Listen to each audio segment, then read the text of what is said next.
That is the gayest tie I've ever seen. That's awesome. They probably can hear us too, just so you know. So, Reds, that little wart on down there. Did you ever get that taken care of? The doctor said that he doesn't want to touch my junk because it growled at him. I thought he had like 3 gloves that he uses for that. Good lord. Yeah, but it growled at him. There's a notification. Come in. All right. Let's see what happens when we do this. But Reds, I'm going to try to talk you out of that sex change because I mean I know you're ugly as hell and I get that, but changing your Look, entire... I sexually identify as an attack helicopter.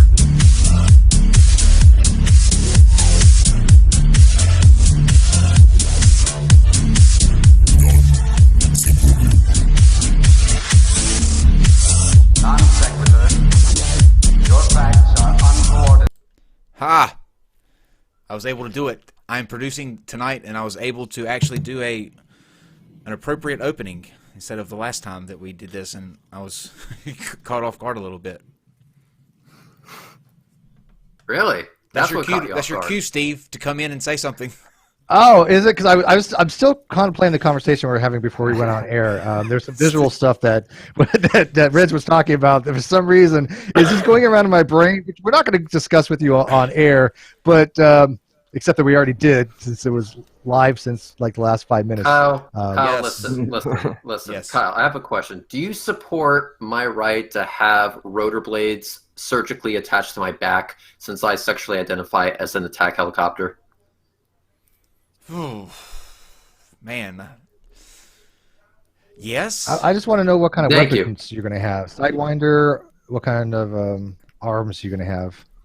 Okay, I'm gonna have Get literally arms. Get it. Arms. No, the entire arsenal from Iron Man, but on an attack helicopter. With a little interesting. cockpit. With a little cockpit. There you go. Exactly.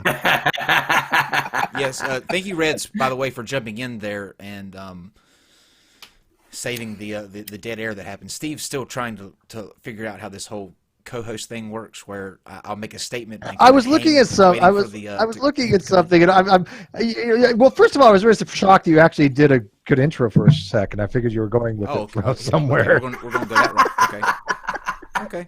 Okay. Let me throw this super chat out of the way real quick. We'll read them as we go along tonight, since this is a more laid back and fun stream. The Athens 619 says, whenever Earth gets invaded by aliens, that will be the death of the flat Earth. # space wall. Yeah, that's true. That is true. So flat Earth data is in the live chat, and I said this yesterday, and they keep proving my point. They're so ready and eager to talk shit up until the moment you say, well, hey, why don't you come on and let's talk about it? And then nothing. You won't hear a thing from them. Oh, yeah. Crickets. Shannon Q with a flat earther. Yeah, that'll be. Hey, Shannon, how are you? That reminds me. Hey. Let me put this out there. I got an email following the incel and feminist discussion that we had from an incel, and this particular incel said that he didn't think, or there was another side to incels that wasn't displayed, and I think it's the not so nice side. So I think he's wanting to come on and talk about the what Dr. Winters was kind of alluding to. And so we're going to set that up, and I'm thinking that Shannon's going to be taking that one. So Shannon, good luck, maybe. I want to see Shannon. That's going to be lose it amazing. the point of, yeah, I just want to see. See, I think Shannon Q, when she loses her shit, is fun. Shannon Q. I will popcorn the shit out of that. Okay, because it's so infrequent when it's done, but when it does, it's like, holy fuck. Okay. Oh, we may have somebody. Samuel Owen Hancock. You want to come in? Carter Giacobini, you better not have a guest that gives my brain herpes again today, or I'll be forced to sick a dragon on you. Reds, did you happen to see that yesterday? Last night? No, I was too busy dealing with some other shit that Steve already knows about, which we won't get into today because fuck those people. Yeah. Well, we had a Didn't he say guy. it was like 1,200 miles long, like the Yes. dragon was? Yes. Yeah. We had a guy Fossilized on last dragon. night called Edgewise that was convinced that there is a 1,200 mile long dragon, fossilized dragon in Africa. He said in the mountains. eye was like hundreds of miles in diameter. Correct. Well, I mean, you got to give him credit for imagination, but what really Well, got me yeah. was that this is just a known phenomenon. We all see things, pattern recognition in clouds and everything else. Why would all of a sudden he jump to something that is something that actually existed? I don't know how his brain worked in that way. I don't look at a cloud and go, "Hey, there's Mickey Mouse. It must be Mickey Mouse." Okay. Right. Well, to be fair, Steve, how much of the sticky icky did you take before looking at that cloud? Yeah, that's what I was kind of wondering. I'm thinking there was probably some altered states of consciousness going on. with him. He rage quit, didn't he? Yeah. Yeah, he ended yeah. up rage quitting. That was He so couldn't figure funny. out at first, though. He didn't know how to leave the discussion. Oh yeah, that's right. He couldn't leave.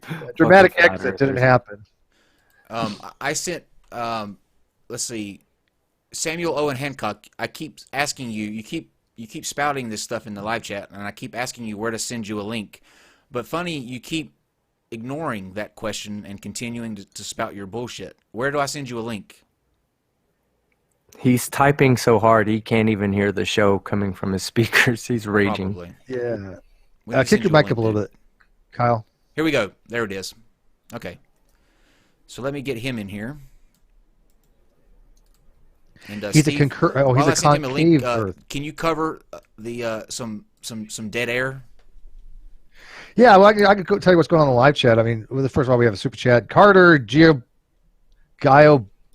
I'm just going to call him Carter because I'm not Italian. I can't pronounce that last name. Gio Cassibi. God, I can't do it. I feel like Kyle.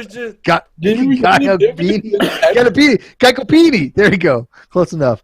He says he can see a dragon. Why can't he see a therapist? Thank you. That is There you brilliant, go. actually. Amen. Because Sing Dragons is free. Amen. But All right. so I guess Shannon is a flat earther, and I'm trying to think what's going to happen there. Shannon is one of those people that has the patience of a saint. Let's be realistic. However, flat earthers can drive you fucking insane relatively quickly. And so I've never seen her engage with one, so I don't know where her threshold level of dumb is, right? I don't know where she's at the point where she's going to be like, okay, let's have a conversation. We have exchanging of ideas to you are just a fucking idiot and done with the conversation. Because I know she's got that point. I mean, I know she does, but I don't know how quickly it would be reached with something like Edgewise, right? I mean, where would she have gone with that? Oh, she would have lost it on him. It would have been. You think it would so? have been amazing. It would have been amazing. Yes. I know we just Yeah, went black I for a think that second. even would have been too much for her. Ooh, we got stuff going on. Yep. That was a cool transition, I'm trying actually. to set up another call Hell here yeah. real quick. All right. But, you know, Samuel it Hancock, is I'm kind of sending funny you a real link quick. right now.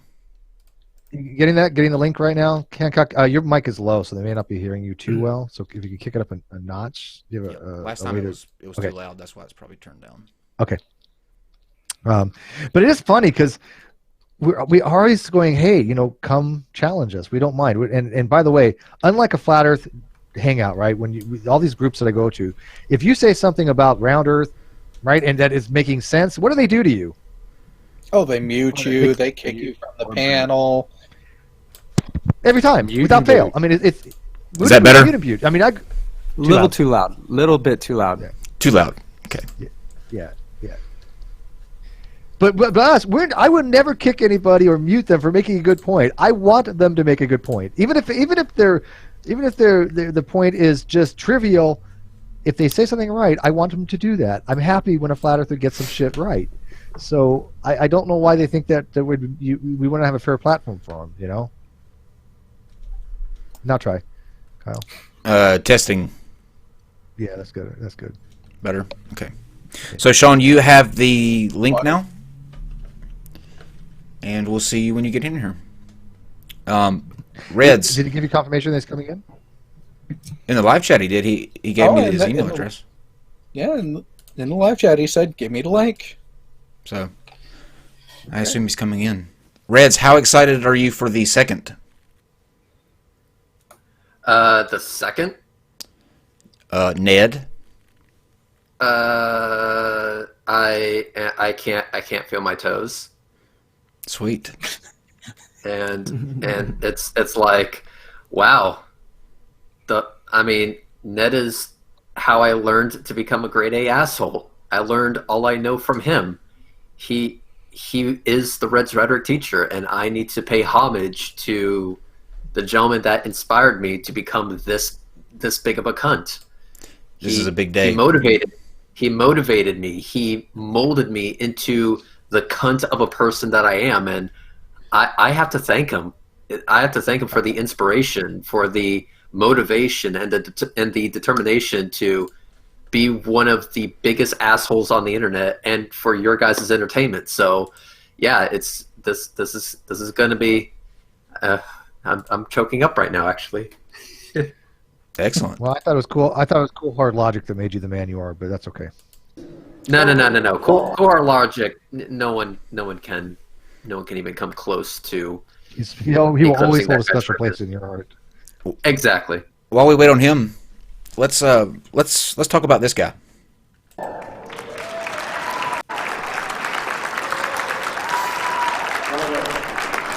Thank you, Robbie. Thank you, everyone.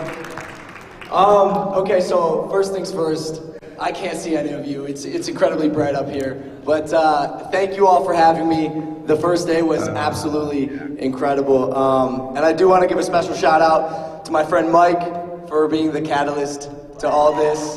Shout out, Mike. I love you. I love you. He's one of my best friends. Initial thoughts before we dive into exactly what he says. What are our initial thoughts about Logan Paul? Do these people not know who he is? Do they not know his backstory? It appears not. I don't. If they do, they really don't care. As long as he's putting forth their narrative, whether he believes it or not, which he doesn't. I don't think he believes any of this shit. He's a supposer. But yeah, these are flat earthers. They don't give a fuck. They just want to hear somebody to espouse their views. This is, to me, it's an unfortunate blow to the youth, because there will be people that will follow what this guy says, and he has no clue what he's talking about. I mean, he couldn't give you the arguments for flat earth or globe earth. He just doesn't know, and here he is promoting this, and it's a danger. It really is. It's a danger because kids are so wrapped up in the internet, and I guarantee you millions of kids have seen this, and what percentage of those millions of kids go, oh, you know what? College is a lie. That's all they're going to do. They're going to indoctrinate you. They're going to, fuck, man. It's like, it's pathetic, man. Straight up. That's the way I feel about this guy. Does anybody believe he's a flat earther for real? Not a fucking chance. No. So let's go to kind of the middle here and just listen to some of the. Just listen. Some of their best scientists can't explain gravity. Neil deGrasse Tyson. Fuck that. Neil deGrasse Tyson. Bill Nye. At the end. But we can. Okay, He so there. he can't though. Yeah, he can't. He can't do it. Yeah, no. Neil Here's the thing. deGrasse- I think.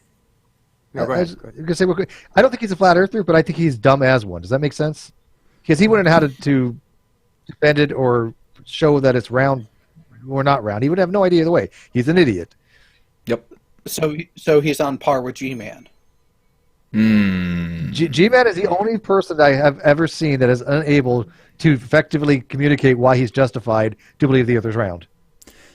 He has no idea why the Earth is round. He several times too hinted that he might swing that way. Yes. At the end of the day, do they even know? Yes. And, so I wanted to come here and explore for myself, do my best to keep an open mind, and you guys have been amazing. You have been so receptive to me Now, and my friends. Watch what he does here. I want to say thank you for that. I've met a lot of great people here. Everyone's welcomed us with open arms. Made a lot of amazing relationships. Hopefully, some relationships that will last long into the future. But yeah, man, if like I said, if I'm gonna do this, and if I'm gonna put my name out there, because I'm sure you guys know there's a stigma. There's a stigma with being a flat earther. If I'm going to put my name out there, which is bullshit. I mean, it's laughable. Does anybody think he has any credibility to begin with? He's going to lose cred with this. When you have to appeal to flat Earth to gain credibility, you're below them. Sam, can you hear us? Of course. Sam. Well, here's what I think, because I think that he's lost his credibility. Can you hear me, guys?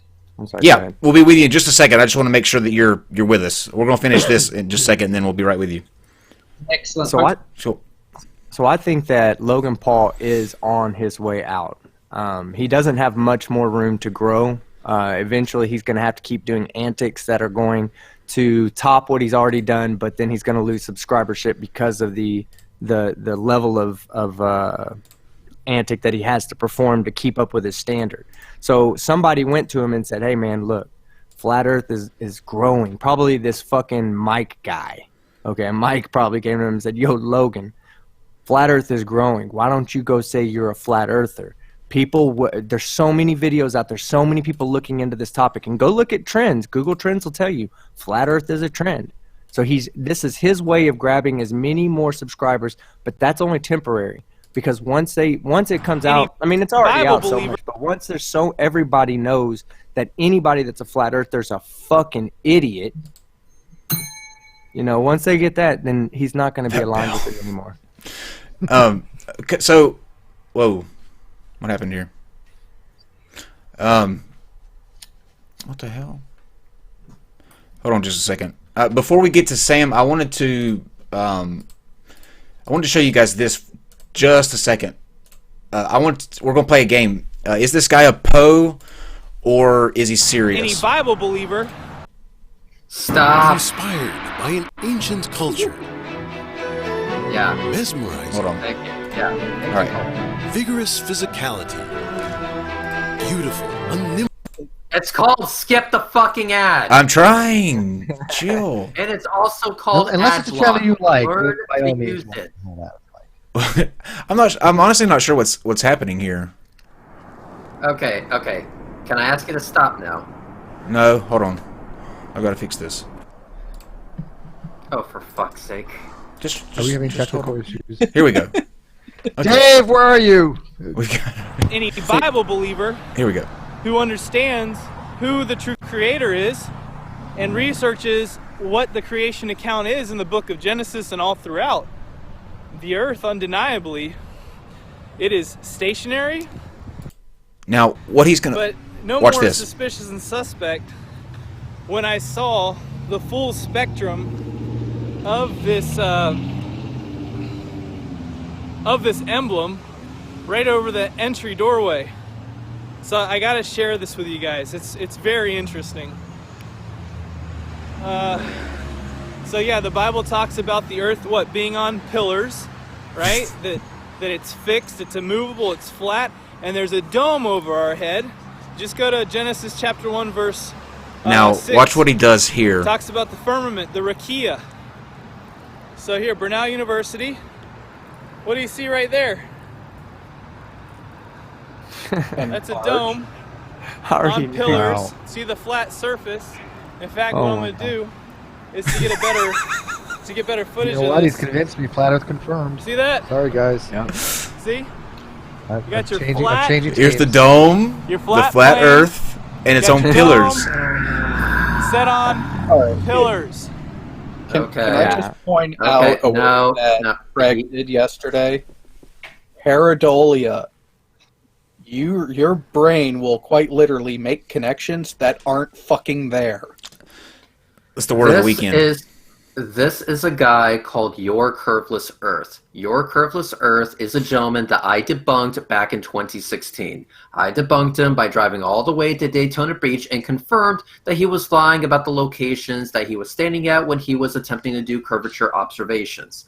I have already spoken about this dude. He is a piece of shit. He's also a child abuser because he homeschools his kids, will not allow them to learn any sort of rational science. This dude is just as much of a piece of shit as Nathan Oakley. Fuck this guy. Must be a Nathan thing. Not a Poe. Not a Poe. Is Flat Earth Doctrine No, now? he's not a Poe. That's his new name, Flat Earth Doctrine. Flat Earth Doctrine, but his I previous think- channel name was Your Curveless Earth, and like I said, I debunked this asshole a long time ago. Sweet. Sam, Yes. welcome. But wait, there's also one more That's thing what I've been about the Logan Paul thing. Okay, about the Logan Paul thing, and then we can move on because I was waiting for us to get done with that with us, but then we jumped into this clip, and that's when I said stop. You gotta be along for the train ride, Reds. God damn it! Catch up, listen. Reds. The fact is that once upon a time there was a guy in New York that had a golden BMW i8, and he was in the middle of New York City traffic posing for pictures in front of this BMW i8 with all the doors open. A guy walked from behind and smashed the window in with a baseball bat for blocking New York City traffic. TMZ, fucking Fox, CNN, all these people went apeshit because there was some instant karma on this jackass. It was a prank. The guy who smashed in the window of the BMW i8 was the friend of the guy who actually owned the BMW i8. It was a joke. It was a fraud. But he played this up for I don't know how fucking long, but he got a lot of attention out of it. Logan Paul is doing the exact same thing, except he's actually using the flat earthers as the bat. Good So point. I think this is because this is what people will do to get all these views and get headlines and stuff like that. And this dude's channel spiked in popularity after this prank. So Logan Paul is doing the exact same thing because he needs to come back somehow after the whole body in the fucking forest thing. What I find funny is that it would help Logan Paul out better to be a debunker of flat Earth stuff, but he's just not fucking smart enough to do it. Right. That's Go figure. exactly. I agree. I mean, So- you can't be a dumbass to debunk some of this stuff. You do got to know a little bit about science and physics, I think, to really kind of hit it out of the ballpark, right? So Sam, Yeah. tell us about you, sir. What's your story? Thank you very much. It will take me 2-3 minutes if you can just not interrupt. As triggered as you might get. We can handle that. Okay? That's All right, you want two minutes? We'll give you. I'm going to time it. Go ahead. Right, I came into the flat Earth thing realising we're not on a convex ball about 3 or 4 years ago. It took me about 2-3 years to realise that we live in concave Earth by gathering all the bits of proof, by having it confirmed in various different ways. So when I stepped into flat Earth, I thought that every flat earther was genuine against the elite. I've discovered that Samuel Rowbotham was just an agent of the elite. The flat Earth has been set up by the elite. They used Cyrus T to gatekeep concave Earth and make it seem crazy and lead the opposition a century ago. Nowadays, they've been using the LSC cult to deflect in the various different ways. Flat Earth is a gatekeeping operation run by the elite that have inverted cellular concave Earth. You invert cellular concave Earth, it gives you a geocentric globe. They've then displaced that while they come up with heliocentric Big Bang model, etc. The ancient Egyptians knew we were in concave Earth. The gospel writers know we were in concave Earth. Father God is the innermost. Surrounding the outside of the Earth, it's known as the outer darkness. The fallen angels have been thrown out of heaven down to where we are. They're trying to use the elite to break back up in there. They're trying to penetrate the firmament. There's a story about the John Dee conjurings that led to Silicon Revolution, this Industrial Revolution, and the smash atoms is all related to the elite trying to go to war with God inside concave Earth. The biggest piece of proof that's being hidden, as in flat Earth's a coordinated psyop being run by the elite, and so they're telling you water's flat and that there's a dome and scripture says it's flat. They're hiding from you the plumb bob experiment. When you do get to it, they just try explain it away and excuse it away. If we were on a globe, plumb bob's hump would converge. They diverge. That's impossible on a globe. There's no flat working model. We live inside concave Earth. Welcome to the truth, everyone that's not a troll and not going to reject it. Thank you. You said concave, right? Yeah, cellular cosmology, concave Earth. We're on the inside of the outer shell of the creation. That's inside the Earth. They've inverted it. When we look up, we're looking on the inside, not the outside.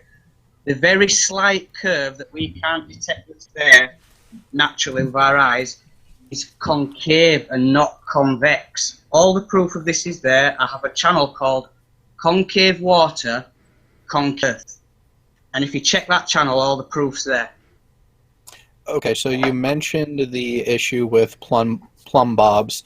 Are you looking at the line that a plumb bob makes going away from the surface of the Earth or towards the surface of the Earth that should be converging or diverging? Please explain that a little more, because on the face of it, it sounded like you had it backwards. Brilliant. Basically, the experiments were done hanging the strings downwards, down, what we call down below the surface of the Earth, down underground. Hanging, suspending these strings downwards, and they ought to converge together, hanging downwards. They ought to get closer and closer to the central core of the globe, and converge going downwards. They don't. And they do. That's how geodesic surveyors have established their tangent lines for their measurements. There's another great channel run by Jesse Kozlowski by his own name where he actually addresses this and has talked about this at length. Not to mention how much convergence and divergence are you seeing at the surface of the Earth? I mean, how big of an experiment can you do that takes into account already 6,371 miles to the center of the Earth? I mean, there's not going to be much divergence. It all matches up. It all lines up. It's conclusive. So we know that there's a surface area to the plane of the Earth, and that's correct. But they've inverted it, so we think that surface area is on the outside, i.e., the amount of curvature that they say is there is convex, is there concave. Now, if we were on a globe on the outside, there'd be a certain amount of measurable convergence of the plumbs. This amount that it diverges, it's 8 inches over 450 feet. So they were 450 feet apart, and they were hung for 450 low. And there's 8.25 inch divergence there. You join that up, and it takes. How are they measuring that at 450 feet apart? How are they measuring that How are they measuring that two objects that are both pointing to the same point are off at only 450 feet when they're pointing at a point that's 6,371 miles away? I don't think you get the point that the angles we're talking about are probably less than arc seconds. Right, I'm just going to say this again for the viewers. 8 inches of divergence was measured twice. That's impossible on a globe. It would have to converge, regardless of anything else that you're going to put forward. Hang on. This is exactly why I think you had it backwards. The divergence that these surveyors measured was going away from the surface of the Earth, which is what is expected on the globe. Right. Again, no, it's not. This is what. Hang on. Patience, child. You're just that lying. Tangent. No, I'm not. I'm not arguing. No, I am not. I'm talking now. Hang on. If you're genuine, check my channel. Check the Plumbob experiment. You've got my email address. It's total. Why are you not blaming? Do you want the actual answer to this, child? By the elite. Good night, everybody. Another trigger troll. What has happened? Does you're not going to pitch out, are you? No, does Lord Stephen Christ's dick still taste like curry to you? That you're running around Did you suck his dick before he went to jail? Wait, no. Did he touch you in a very inappropriate way? Reg, shut the fuck up. Hang on. Sam, are you still there? God, No, damn he it. was. No, he had to go suck Steven's dick. Sounded like he ran away. Which, by the way, the point that I was trying to make, which is why he raged, then this is strictly for the audience. The divergence that these people measured were the zenith angles during geodesic surveying, which is the direction away from the surface of the Earth, which on a globe should diverge. Yeah, and then of course it's going to diverge. I didn't get the chance to answer his world belief killer question, which would be, since the moon's so far away, we should get half the Earth seeing the moon at one time and half the Earth half the Earth not being able to see the moon. How come two people on the opposite sides of this concave Earth can see the same sides of the moon, the same face of the moon? Because you shouldn't be able to do that. You should be looking at two exact opposite sides of the moon. Can you present to us the way they're looking at it? Okay, because he is a Lord Stephen Christ disciple. This is what I wanted to talk to him about, was Lord Stephen Christ, but whatever. So they're looking at a concave type thing. Where does the sailor come in? That's one thing I never really kind of grasped from what Stephen Christ was talking about. So the concavity, are they saying that we live in like a bowl, like a solid bowl? Yes, so like, we live on a plumb line like this. So if you take inside of, so look at a basketball. What we know as the surface of the Earth, according to them, is on the inside skin of the basketball, with the entirety of the cosmos and sky filling the rest of the void in between. Basically, so north of if you look straight up from the North Pole, you should be looking directly at the South Pole. I get that now. So the concavity is such that if you had a plumb line, the plumb line always going to be, when it moves to a mountain, it's just because it's going to. I'm trying to picture this in my head. I'm having a hard time. If you're in the side of the basketball, unless you have a mountain, right? Because normally on a sphere, if you have a mountain range, the plumb line is going to pull toward that mountain range, right? It's going to be offset. Now, how does that work on the concavity? I mean, shouldn't we? I mean, if the mountain is like way the fuck over here, shouldn't it be pointing like this way? Rather than just a little bit of angle? It should be pointing towards the observer in that instance, yes, and it's not. Yep. And also to go back to what Team Skeptic was going at, but I was in the background just doing some numbers, and 364,604.24 feet equals 1 full degree of curvature for the 360-degree circle. The distance that he was talking about, I just assumed 500 feet since he said 400 something. He's basically saying that whatever method he used for the plumb bobs was accurate enough in its measurement to discern 0.0013 degrees. I want to know his methodology behind getting so accurate. Yeah, we're talking about arc seconds accurate there, I believe. Yeah, 0.001371742112 degrees. Yeah, that is some next level shit when it comes to accuracy. Please tell me your methodology, because that level of accuracy, holy shit, dude. Yeah, Jesse Kozlowski could use whatever piece of equipment you got. Seriously. Well, that was an unfortunate ending, I think. I just want to know if Lord Stephen Christ's stick still tastes like curry. So is Lord Stephen Christ? First of all, is he still in jail? He's still in the happy house. Okay, and is he under medical evaluation, or is he going to be indicted on criminal threat to the president? Let's be kind here and say that he's under parental supervision. Okay. Now, so the people that may not know what the hell the backstory with this guy is, a long time ago, he was investigated for having criminal threats against Obama, I believe it was, and yes, that they investigated and they put him on a list, but they didn't find no actionable intelligence where he was a credible threat. Then he does the same thing to Trump. Now he's found to be a credible threat, and they arrested him. And he's been in the loony bin ever since. That's the story behind the Lord Stephen Christ. cellular Earth theory. Basically, some dude who thinks he's Jesus thought it was a great idea to threaten the president. They got him in the Happy House Slammer, and that's where he is right now because he did it again like a dumbass. Apparently, he didn't learn his lesson the first time. Yeah, they need to keep that guy locked up. Yeah, they do. Hey, listen, forgot, Steven. He thinks he's Jesus. I forgot about the part. We got to clarify. He Yeah, thinks he's Jesus.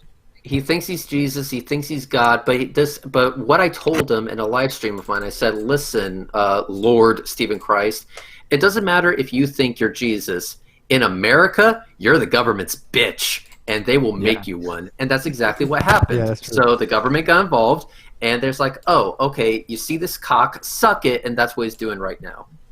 Well, up until the point that he went to jail. For one reason. I actually do miss LSC for one reason. Because every time he got angry and put a curse on me, something amazing happened in my life. Yeah, that was amazing. I'll tell you. Well, Oh, go ahead, Steve. Go ahead. I was just saying he had said if he became the king of the United States that he would put me in a FEMA camp. He said that if he was the king of the United States, that he would take every possession away from me and like make me do science experiments for him because I'm quote a smart asset to his new kingdom. And I'm like, are you like what drugs are you on? Well, he's he thinks he's the new coming of Jesus Christ, and I tell you, I had the unfortunate pleasure of watching many of his videos because I watch a lot of flat Earth debunk videos, so I'll always come across his little 3 or 4 minute video, and he was literally the next coming of a Charles Manson. I mean, he was getting people, he was getting young kids on his side. They were tattooing on their body his family crest. Some bullshit that somebody just drew up for him one day, and these people are tattooing it on their body. I mean, they were dedicated to doing whatever he said. He's got a cult. Total cult following. He's a cult leader, no question about it. You know, he needs to remain in jail forever. He would be the next.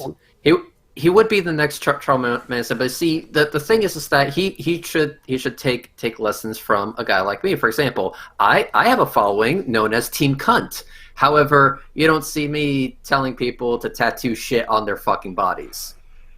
So that do not tattoo Team Cunt on your forehead. That is a bad idea. Right here. Red. Hang on, let me. Red. You prefer the mushroom stamp, anyways.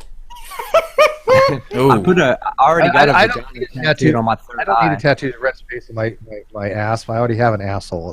It's already the closest thing I need. There we go. The tattoo of Reds. Want to see what Reds looks like? I'll bend over. Okay. Okay, Kyle. What do we have here? We're going to talk about weather patterns now on a flat Earth. Oh, that's awesome. Let's do that. Is this a Rich video? Yeah, I was going to ask, is this their meteorologist of choice? Let's find out.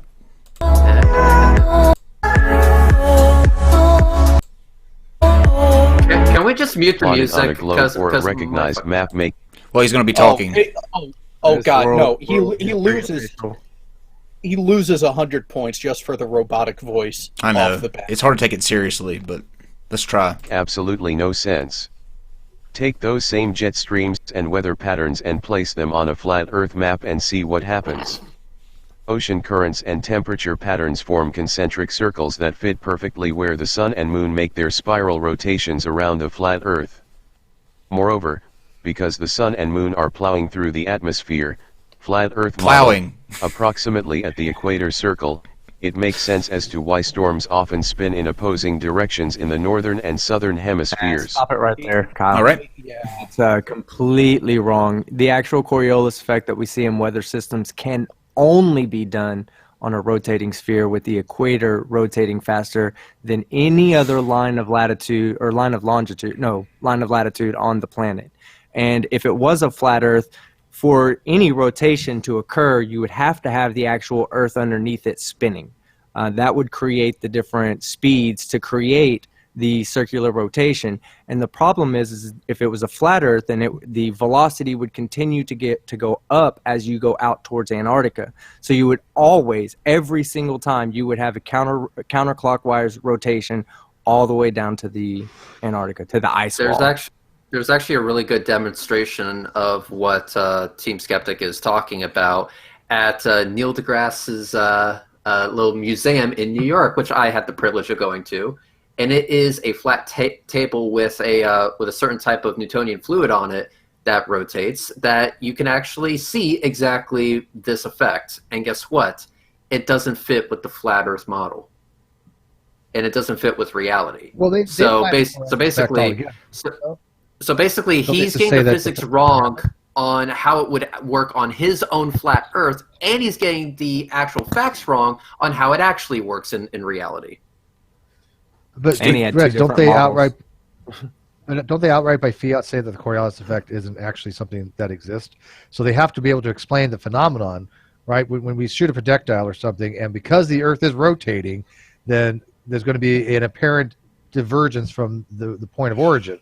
That's what we see as a Coriolis effect, right? It's actually traveling in a straight line with respect to itself, but with the Earth, it's going to be a curve. So how do they explain that phenomenon if the Earth isn't moving? Because there's a difference between what we see, and we can see that from a different perspective that it does curve, and we have to account for it when we launch something, right? Because if not, it would end up going here, and it goes over here. Apparently, the sun and moon are fucking oars off the side of the boat. That is their bullshit flat Earth. That's how they're trying to make it work. Basically, as the sun and moon are spinning on top of their bullshit flat Earth, it's also dragging the atmosphere with it, and that leads to a whole bunch of problems. And particularly, they don't seem to understand what happens when you row with spheres. It doesn't do what they think it does. Okay, let's see what else he says here. The fast-moving river of air that controls weather over northern Europe and North America is undergoing a dramatic shift that could lead to harsher winters. Scientists believe the jet stream which girdles Earth is increasingly taking a longer, meandering path, causing weather patterns to become stuck. This could result in longer and harsher winters over North America and Northern Europe, according to researchers in Chicago. The jet stream is a ribbon of high-altitude, high-speed wind in northern latitudes that blows from west to east. It is formed when the cold Arctic air clashes with warmer air from further south. The greater the difference in temperature, the faster the jet stream moves. So what's his point there? Anybody know? He's basically explaining basic fluid dynamics. Yeah, he's trying to say that the jet stream, as the path that it goes on, is only possible on a flat Earth. Bullshit. Bullshit. In fact, I like how one of the diagrams that he used to explain his shit was on a globe model. Good job. Yeah. You were right for 3 seconds. Mm-hmm. Jet streams act as an invisible director of the atmosphere and are largely responsible for changes in the weather. Winds in this high-speed river of air often reach 250 miles per hour. Storms are guided in a generally west-to-east fashion due to jet streams. If it were not for jet streams... Has he looked at weather on the West Coast? Hey, Steve, how often were storm systems coming down from the mountains out towards the Pacific Ocean? No, they almost always come in from the Pacific. But but where I'm at, just where I'm at, sometimes they too come in from like San Diego, come into the mountains, range over here, and they drop the moisture just like right over us. So I do get, from where I'm at, I get it from all directions. But usually it comes in from the Pacific and it hits Long Beach, and then it hits us about 2 hours later.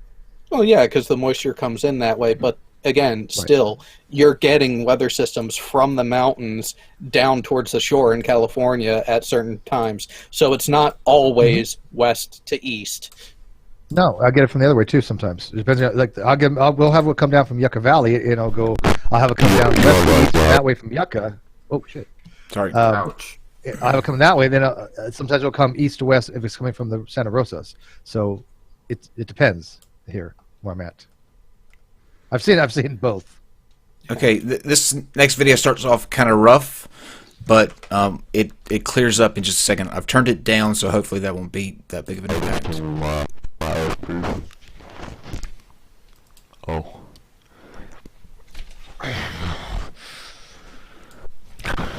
What the fuck is he doing? Wait. Pause it. What?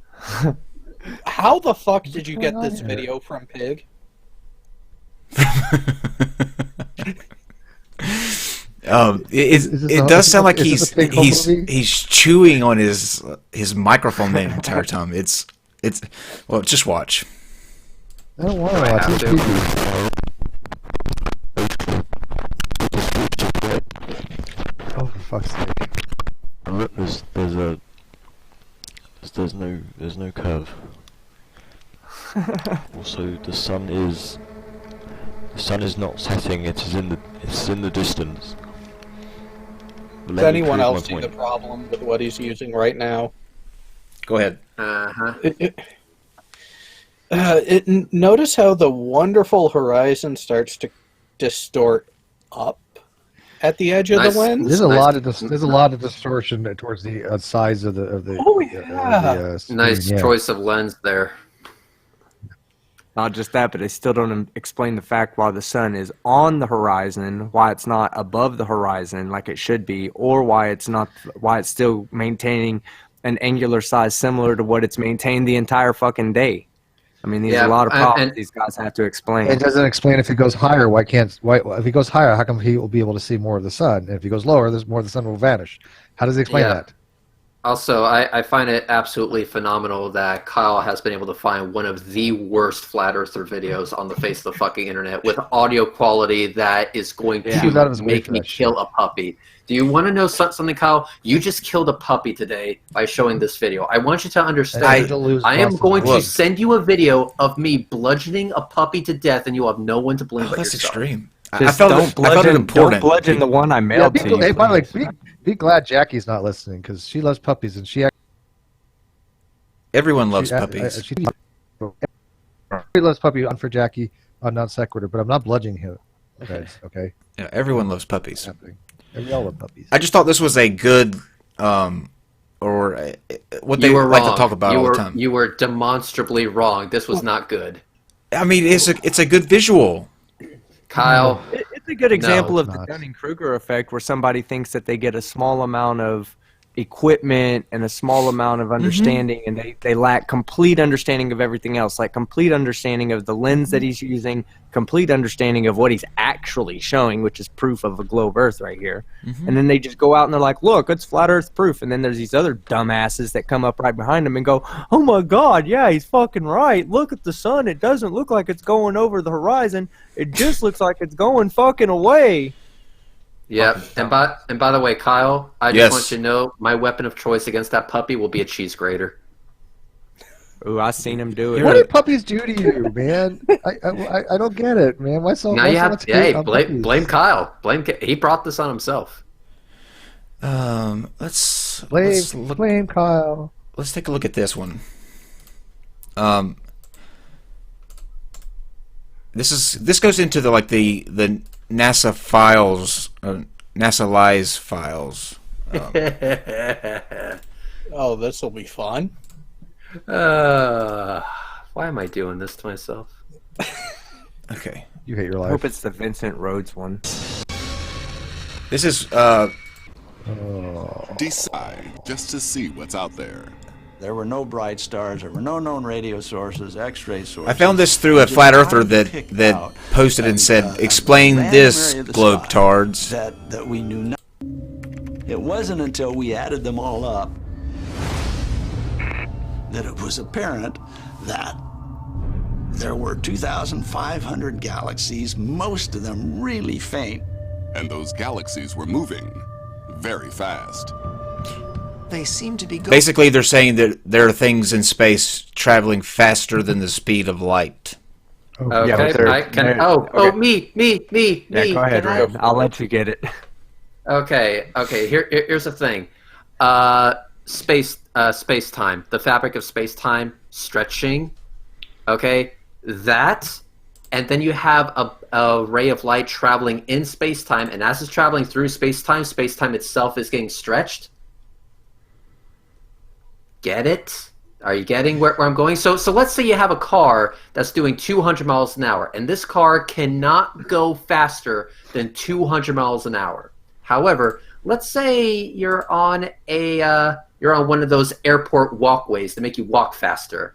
Now all of a sudden that 200-mile-an-hour car that can't break 200 miles an hour is now breaking 200 miles an hour relative to you, which is not on a moving platform.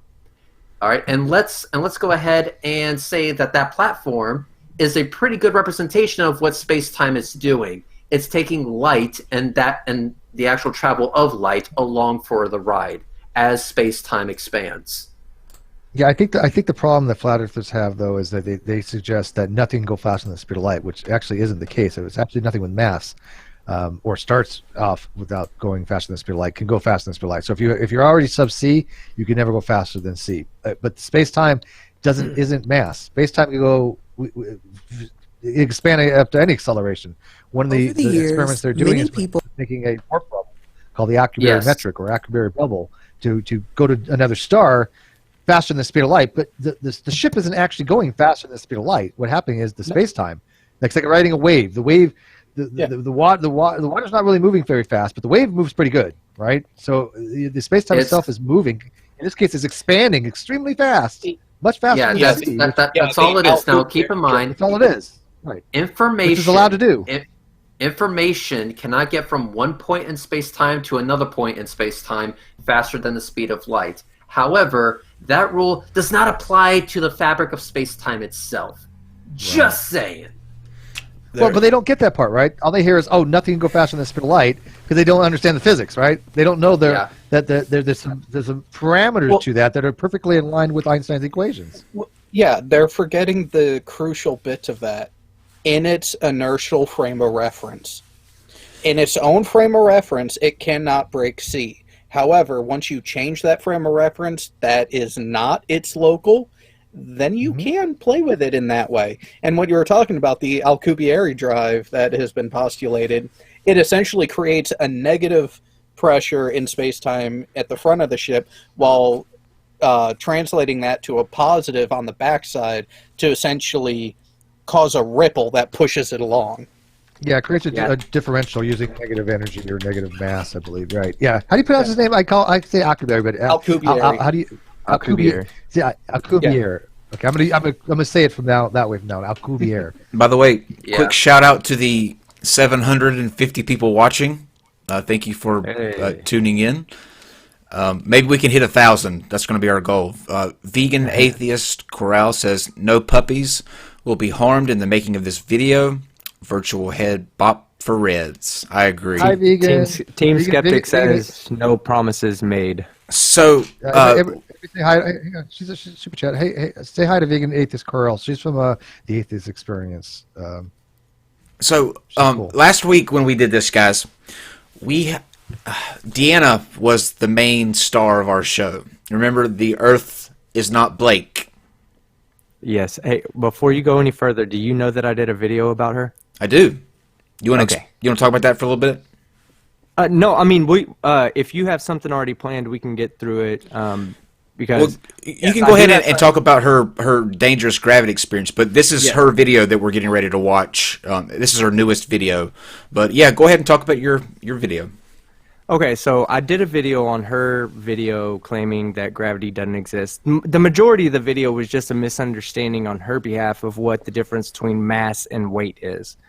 She keeps saying, you fall because you're heavy, you fall because you weigh more. And yes, that's correct. You weigh more than the volume of air that would occupy your same whatever volume that your body occupies, approximately 71 liters. So that's where it comes in, because actually the atmosphere is way heavier than all humans added together. So we could add all the humans on Earth, and it wouldn't even come close to 1% of 1% of the weight of the atmosphere. So by that logic, we should be floating on top of the atmosphere.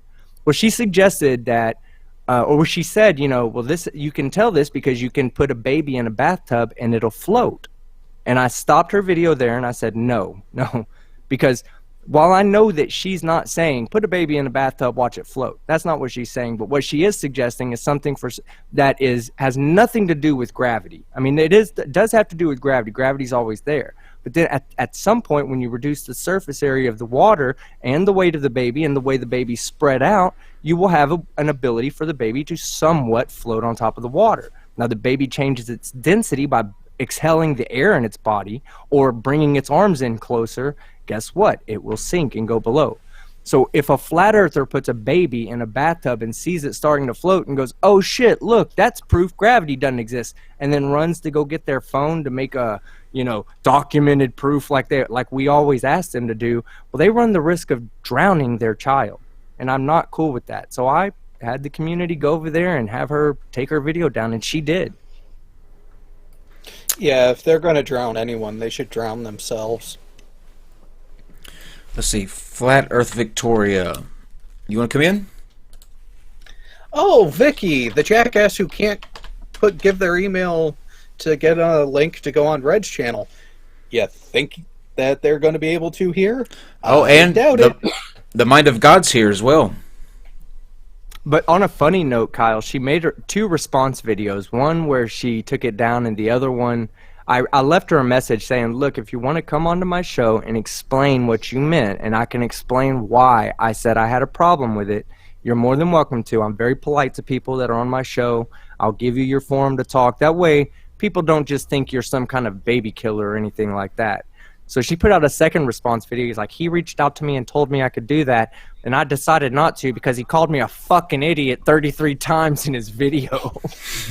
Yeah. Also, a quick thing. Sure. Mind of God, we already debunked your gravity vector nonsense like a long time ago, so you're gonna have to come up with some new material if you're expecting me to entertain that bullshit. Also, Flat Earth Victoria, Canada. Hey, Vicky, what's up, bitch? Hey, we're gonna need an email from you so that we can send you the link to this live stream so we can put your views up for scrutiny. Yeah, Mind of God, Still Closer, and Flat Earth Victoria. Somebody give me an email, and we'll get you in.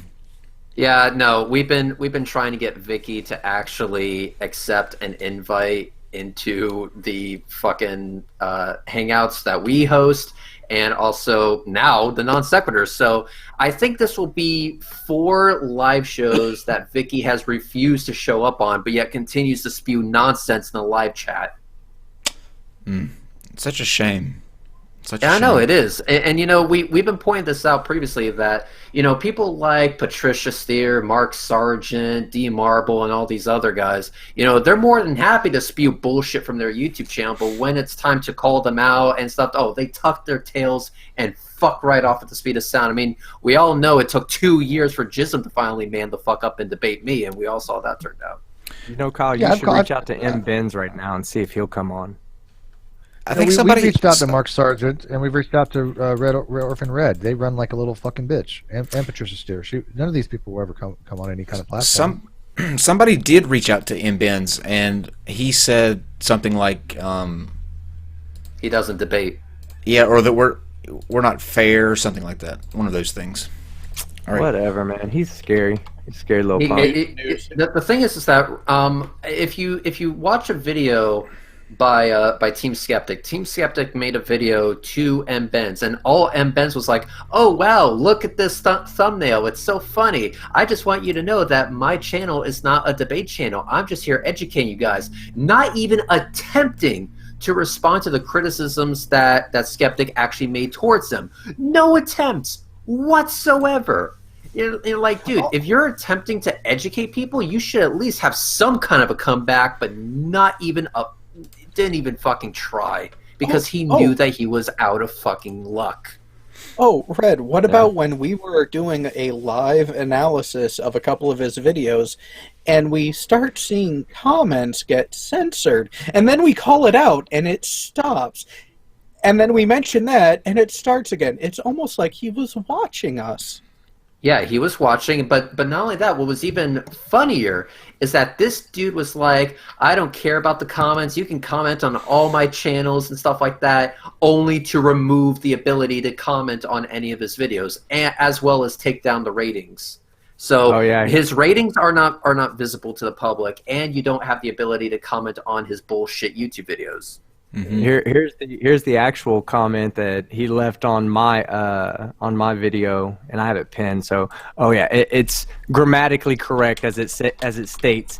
Any who comes to my channel to leave some ridiculous, useless comment from any of Team Skeptic videos will be blocked. Thanks in advance. Well, he got 206 replies, but only 17 likes. Oh, CW. If you want a link, I'll give you one as well. And real quick, Schrodinger's cat says, "Happy Baller Day. I have my gear. Do you?" Yes. CW. I have Send me your email. I have a shirt with the NASA logo, but instead of NASA, it says nerd in the middle. I'm gonna wear that. And also, we are about 2 hours officially from the start of International Baller Day. If you're on the only time zone that actually matters, Eastern. No. Yes. Okay, Mind of God, you have the link, and CW. If you give me your email, I will send you a link as well. If Mind of God comes in, can we just make sure he doesn't use the word orthogonal at all? Orthogonal. That's like the word of the fucking century for that guy. Yeah. Well, orthogonal and Occam's razor, but that's Wotan's. Occam's razor. Orthogonal, Occam's razor, and vector. Vector, yeah. I've noticed Victor. We need to get Clarence. I've noticed through the flat Earth community that somebody will bring up a word that's awkward, and then it'll just make its way, or a phrase, and it'll make its way through the entire fucking. I have community. done that before, motherfucker. I have done that word. I have done that experiment.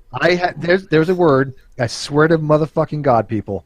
There was a word that I knew of, and it was called mooncalf. I know for a fact that nobody has fucking heard of this fucking word before, right? But it means a foolish person. And so I was talking to people. I'm like, I'm going to talk about this word, and I want to see how many people start using it. Eventually, and guess what happened? People started using this word in the debate community, and I was like, "Holy shit, that was weird." It really does work. You can. Speaking now of watch, vectors, you guys are going to go here and be using this word. Yeah, hang on. We have from 25 Poland. It is you guys got at least one fan. Poland smiley face. To that, I'm going to completely suck at this. It's Yakshimash and Dziękuję. Hope I said that right.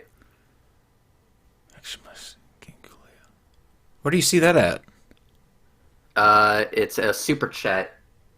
Yeah, but where do you see that? Where do you see that name that you just said? No, God damn it! It means "how are you" and "thank you" in Polish. Oh, good for you. Yeah, you. Yeah. Assholes! I know. I'm actually trying to include those in Not America, and the one time I do, you guys fuck it up. Okay. That was bad of me. Sorry. You should know better by now. So, Mind of God, welcome back. Hey, Kyle, can you guys hear me? Yeah. Oh, hey, what's up, man? What's going on? Not too much. Same old. How are you guys? We're good. Well, Happy Baller Day. I'm actually really good now because the Polish dude in the live chat said I nailed it. Top that shit, motherfuckers. Good. Good for you, Reds. So, yes. Mind of God, have you heard anything that you disagreed with that we've been talking about? I don't know. The weather patterns and all that stuff is definitely not, up my alley. But I did have a question because I got a little bit of feedback from George Natchuk on our last call. So I don't know if it's appropriate if I can kind of put it out there and see what, people here think about his response and all that. So I suspect people remember me as the orthogonal gravity guy from the last time.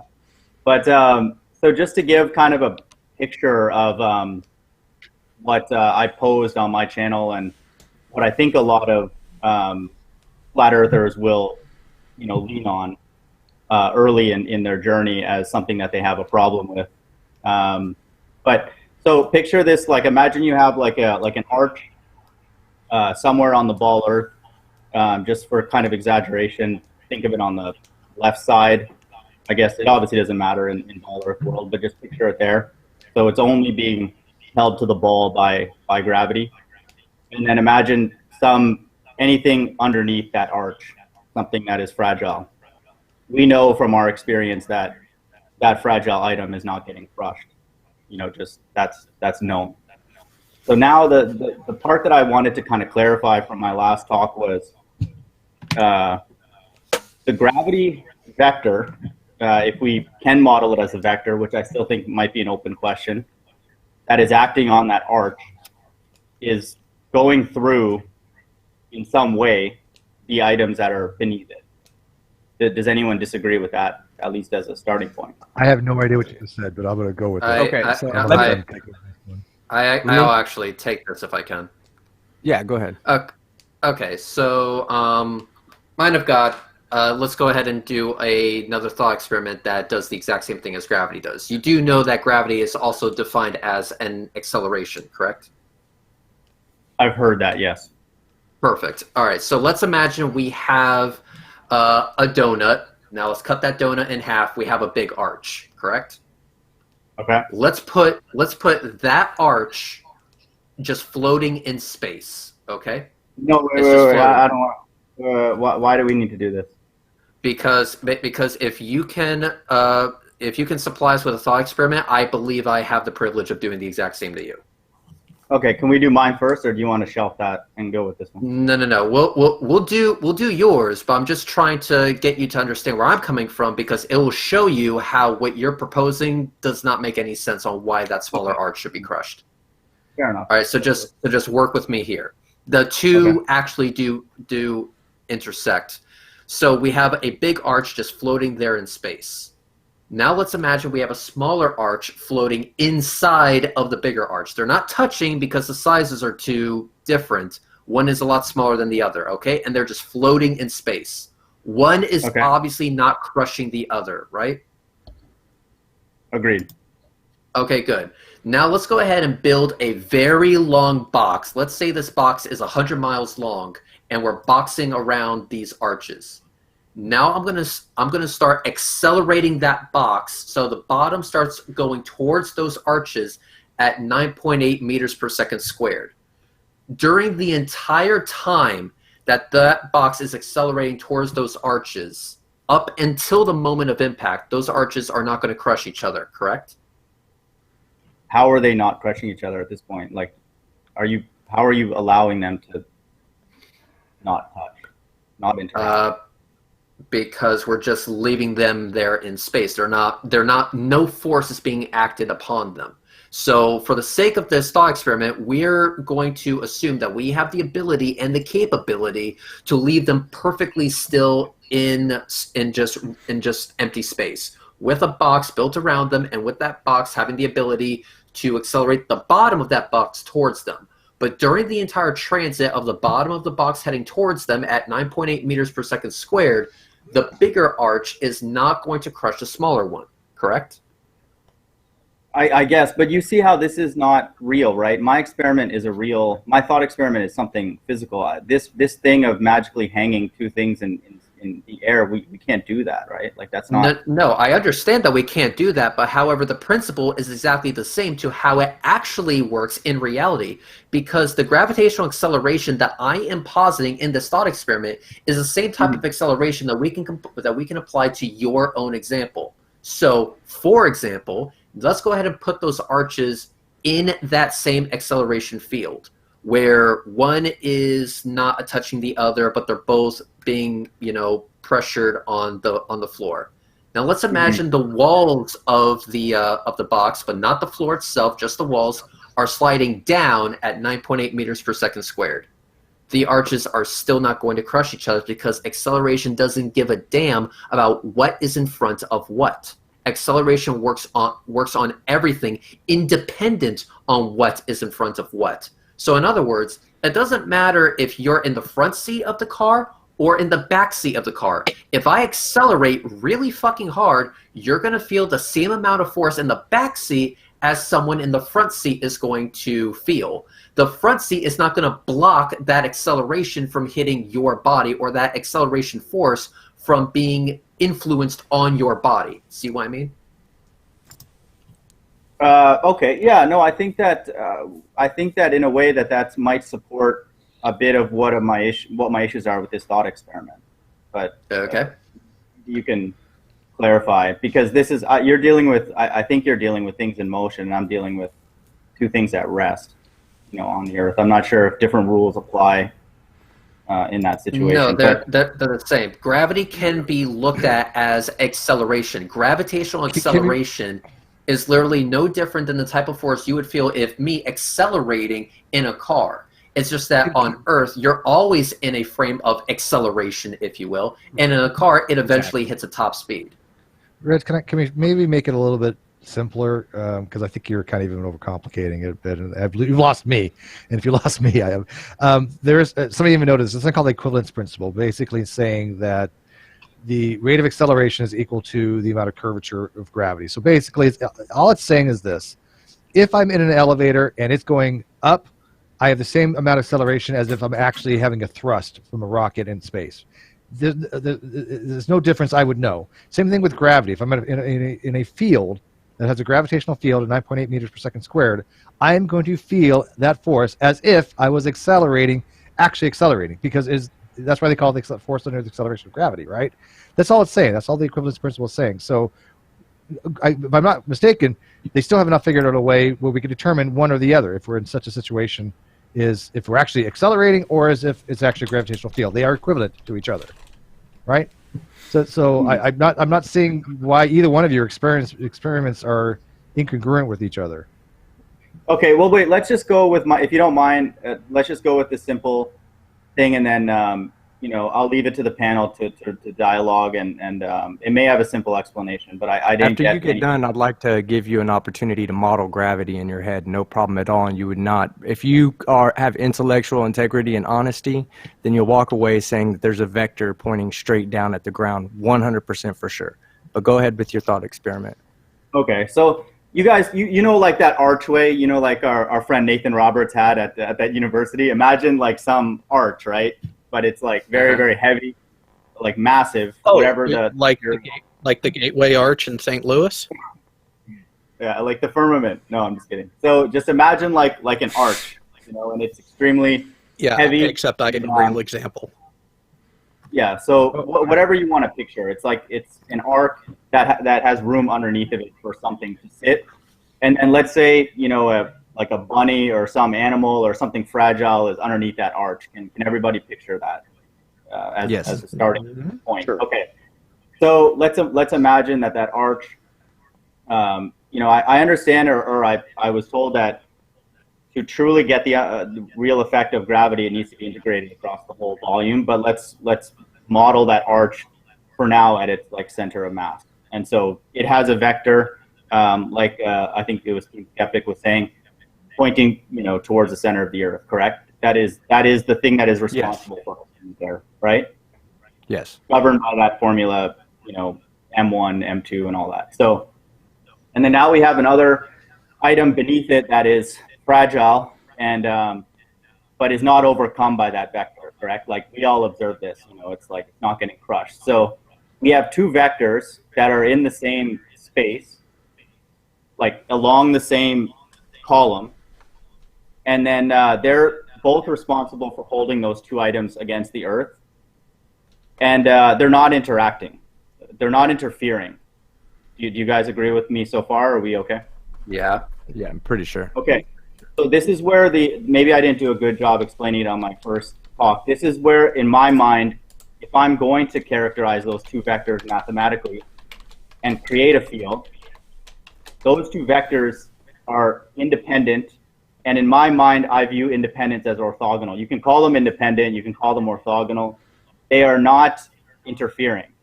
Their magnitudes are not, constructively and destructively interfering with one another. That is not a problem mathematically, but you have to then have a way to describe them mathematically because they're in the same space.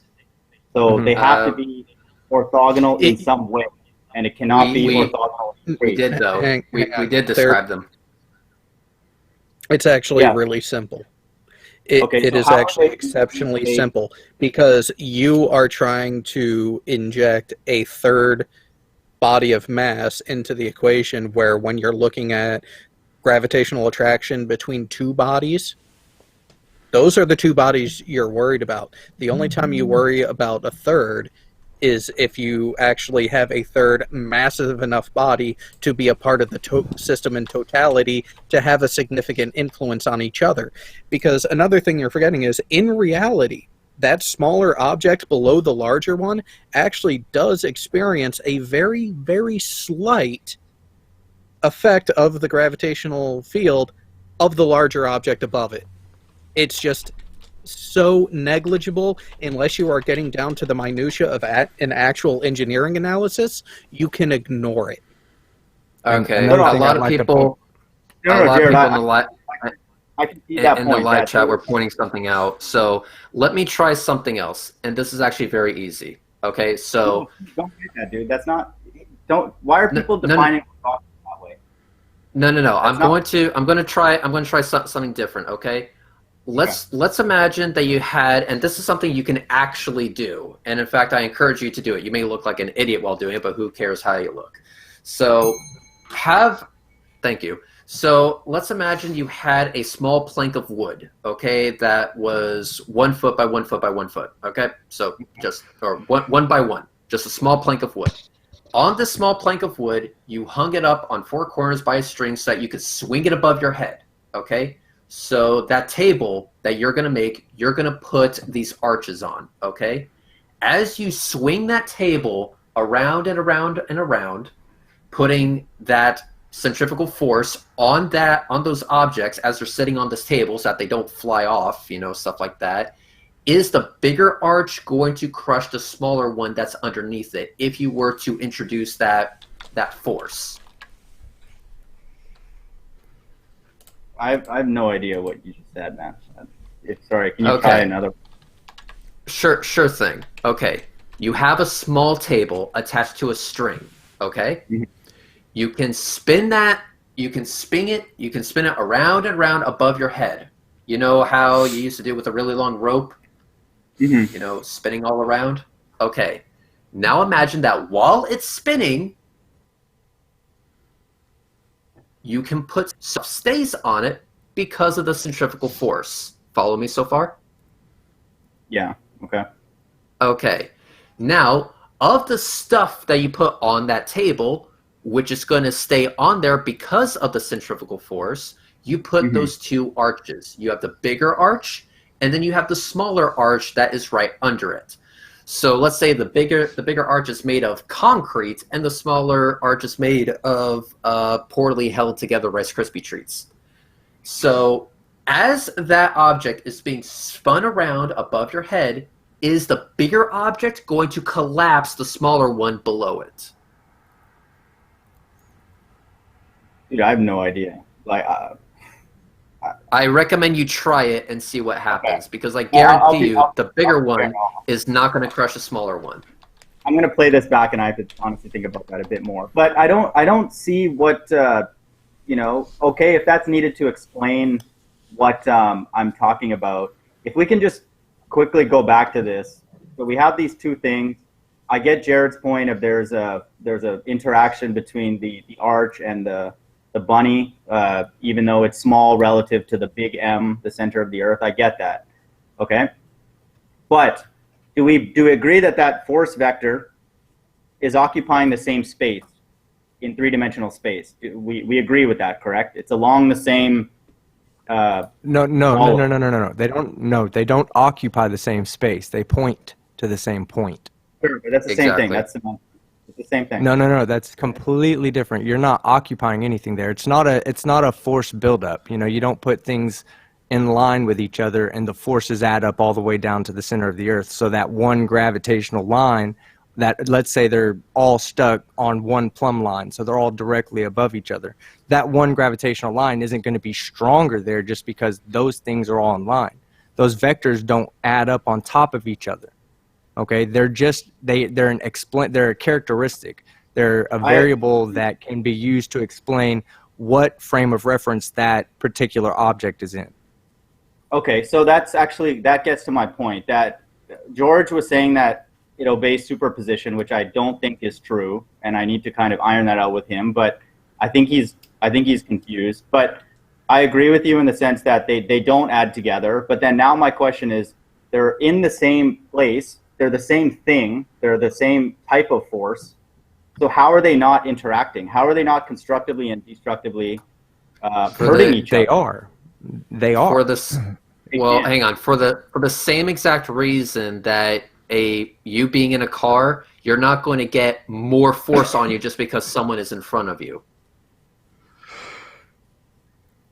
But Right. by this everything is in that. Well, everything is in that gravitational acceleration. It's not that the things above it are going to make the things below it accelerate faster. Exactly. I'm not saying okay. I don't know what video. I don't know what video you guys are talking about, but so I can try to understand it because I'm not understanding this. And no offense, if I'm not understanding it, probably a few people in the audience are not as well understanding it either. Don't worry, I'm breaking out the crayons right now. I need crayons, man. Get some finger paints here. But are you trying to? Real simple. Are you trying to say that multiple objects in the same field, if they're at different levels with respect to like the ground, should be accelerating at a different rate, or are you saying they should have a different force to them because I'm saying in a field it does change, right? I mean, the higher you go, the less I think gravity you have. The way I think he's trying to explain it is if you increase things over on a certain plumb line, you are going to increase the gravitational acceleration caused by the Earth, which is incorrect. No. Why would that be the case? Like, let's keep it simple. Because it's adding the vectors up. It's adding all those vectors up. Let's let him explain what he meant. We may not. I might again need to like articulate this even more crisper, but just think of this very simply. This is the setup, and it's real and it's physical. It's essentially a free body diagram, and we need an explanation, not just me, but others. That there is a force vector that's responsible for keeping that arch in place, correct? From the center of mass. Yes. Let's just. Okay, so there is, right? I mean, okay, but if it's an arch and it's being held up, it's not being held up by the force of gravity. Gravity's trying to pull it down. The force is I get it. What's holding them up. I'm seriously getting what he's saying now. Okay, so you're saying you have an arch. Let's say you have like an arch on the ground, like a rainbow type arch. Okay. Yes. Gravity's pulling down every part of that arch pretty well equally. I mean, a nominal amount depending on how high it is, right? But gravity's trying to pull that down. What's happening is you now have vectors that are pushing on each other because the arch itself, right? It's pressing on each block next to it. So its overall net is zero. It's at equilibrium. Okay, but that's why an arch is one of the most stable forms of engineering because it's at equilibrium. Yeah, but the went ahead and sent Kyle something. It's not the weight or the mass or whatever that's keeping it there. It's gravity, correct? That's holding that arch to the Earth, right? No, it's the net. Well, yes, it's holding it to the Earth, but it's being held up by the internal forces of the architecture itself. Yeah, exactly. Okay, so that's counterforce to it. Yeah, that's fine. If you were to break the forces within inside the arch, let's say you were to pulverize the arch, it would fall to the Earth. Okay, but Kyle, that's can fine. Can you please show the crayon thing that I drew? Please do not laugh at my shitty art skills. I'm loading it up right now. They are shitty. I know they are shitty, but I will explain in detail the shit that you all are about to see. Just so you guys know, it's shit. I know. I suck at drawing. This was done in MS Paint. I don't need a shitload of emails. God. Okay, so let's go. Great. No, it's wonderful. Well, at least you made him smile. Thank you. Yeah. So on the left, in red, that is your rope. Okay. In black, that is the table that the arches are sitting on. Follow me so far. Yes. Yeah. Okay, good. Now, if you were to take that object and swing it around your head, the centrifugal force would keep those arches on that base, correct? Because centrifugal force.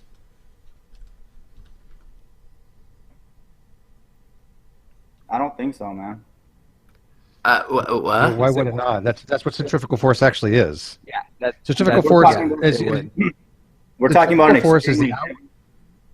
I mean, okay. Hang on. See the second diagram? We have the guy. You see the string?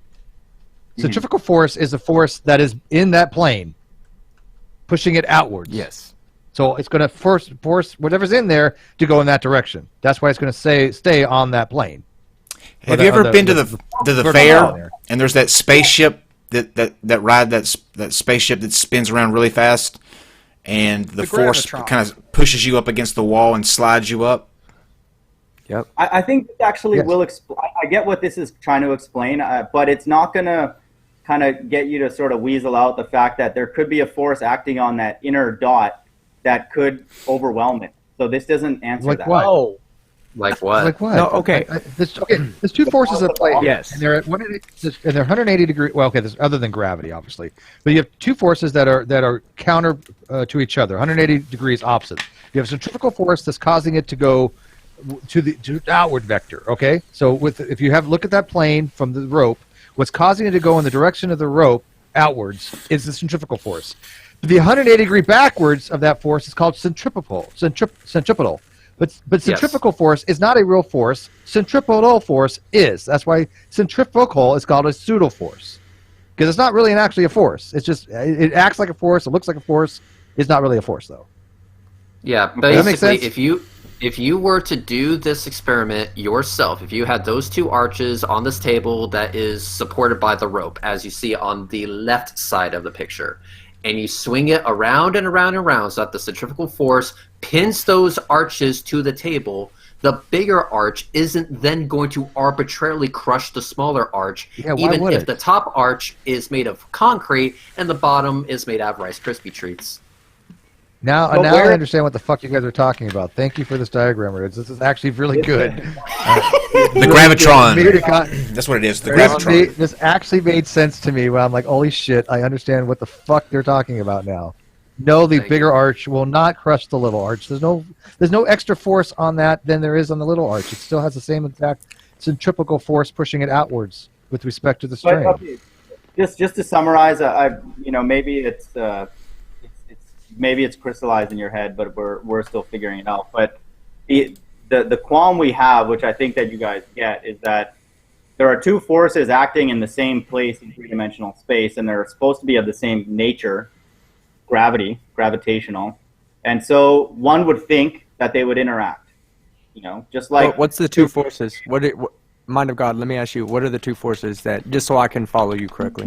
No, that's fine. It's the two forces that are responsible for keeping the arch in place and then responsible for keeping, let's say, the bunny against the earth. Whatever the inner thing. Okay, I got you. So those two forces are acting in the same place in three-dimensional space. They are of the same nature. And one is significantly stronger than the other, has more responsibility to keep the heavier thing against the earth. And then, so now my question is, and this is where I used orthogonality, is that from a math perspective, if one were to characterize their interaction or lack of interaction, one would use the term independent. That's what George is using in his response to me. I prefer orthogonal, but it doesn't matter. What is the thing that is allowing them in math to remain independent? That is in my opinion. I can explain that. You got to combine the two equations of F equals ma and F equals big G m1 m2 divided by r. R squared. I'm sorry. When you combine those two equations together, what you do is you get a cancellation of the big body of mass that ends up coming out in the acceleration, so that all bodies of mass that are accelerating towards that body are all experiencing the same acceleration. So you're not really losing the mass of the Earth, it's just being worked into the acceleration. So that all you have to worry about is the mass of the smaller object that's actually accelerating towards the Earth. Yeah, the force of centrifugal isn't the force of the centrifugal force related to the mass times the vector of the velocity squared divided by the radius? Yes. Well, and I am actually quite surprised at one thing that seems to have gotten ignored in all of this from someone with multiple degrees in engineering. Where are you accounting for the normal force? Which normal force? That's what I thought we were doing. This is the thing that's getting it to the center of the Earth. No. The normal force is what in engineering analysis? Perpendicular to like the plane, for example. perpendicular to the plane of interaction. There is your resistance from the little body to the bigger body when it comes to this interaction you're trying to say should be stronger than it is. No, I'm just saying, do you understand that the force that is holding the arch in place is going through the item somehow, magically? Like, No, it's No, not. it's not. The It's- force. it's the force. literally- Okay. Here's how you have to define force. Force is defined as F equals ma. Okay, that's all it is. It's a characteristic. It's an expression. No. The force was G, M1, M2. How many different forces do we got? No. Like, In all they're the same. Every one of these is a force, but they're all different equations. Yeah. And they Force all equals mass end times up. acceleration. Which one are we They doing? all end up having the same. They all end up with the same designation as kilograms times mass, or what is it? Let me make squared. sure that this is squared. Let me make sure that Yeah. this is You stated, gotta just remember to make sure that we have no confusion here. Okay, mass times acceleration equals big G M1 M2 over R to the second. Okay, just so that we're clear. Yeah, I get that. Okay, so I got it now. And it goes in two just ways because you have too. just one force can have multiple different equations for it. I mean, Yeah, that's no, just- my bad. I mean, I'm still learning the language, so I thank you for that. Yeah. That's fine. No. I am not allowing you to pull that card if you, in fact, have the degrees that you listed at the beginning of your last debate, because this is basic bachelor's level engineering. What is, dude? This is a force that I don't believe exists. So, like, why would I have knowledge of any? Well, Because they are the hang on, skeptic. Because they are the foundations of the degrees that you use as an authoritative positioning of yourself in your argument. I haven't had to use gravitational fields or gravity or curvature of the Earth, and I've worked in seismic processing. So, I mean, you could go and ask other people who've done seismic processing and ask them, when did you account for the curvature of the Earth? And I would love to hear the answer for that. So I'd be all ears. I'd come back on and discuss it. So I worked for Schlumberger, Western GECO for 3 years doing data processing. And then after I got into Flat Earth, I started reaching out to people, hey, like, you know, when did this happen? And then they would obviously say it was happened in the field before we got the data. So, I mean, I wasn't in the field, so I had to take their word for it. But in my life, I've never had to account for curvature or... Okay. Let me ask you a couple of questions then, okay? Because in your last example, in your thought experiment, that was a pretty complicated thought experiment. You were asking about different, like, 3-body gravitational effects on each other, and 2 of the bodies are very, very, very tiny to the third one, and how they influence each other, which is... Oh, okay. Well, I was talking about the arch, the Earth, and the bunny. So, so let's make it a little bit more simpler, and I'm going to give you a little thought experiment. And if you can figure out some way of explaining this without gravity, I would love to hear it. Okay. So let's say you're in a box. All right. This box is completely separate to the atmosphere. Because No, that's gonna. no. I'm just going to talk about reality. You can make this thought experiment has nothing to do with the shape of the planet and just the force of gravity. So, what we're going to do is we're going to assume that we're at an extremely high altitude, and we're in this box, and you have one of the density columns. Okay, so that you have 3 different liquids, heaviest on bottom, then you have middle and lightest on top. Okay, now once you drop into full-blown acceleration, once you go into free fall, 9.8 meters per second squared. Okay, you lose the vector that's needed for buoyancy. Do you understand that? Dude, I have no idea what you're talking about. Just make your point, and then. So when you're in free fall, the densities of the waters will not align to anything. And this is because you have 2 forces acting on the water that's inside of the density column. You have one, which is the gravitational acceleration towards the Earth. That's F equals ma. Then you have another one, which is F equals ma, but it's rewritten the other way. It's ma equals F.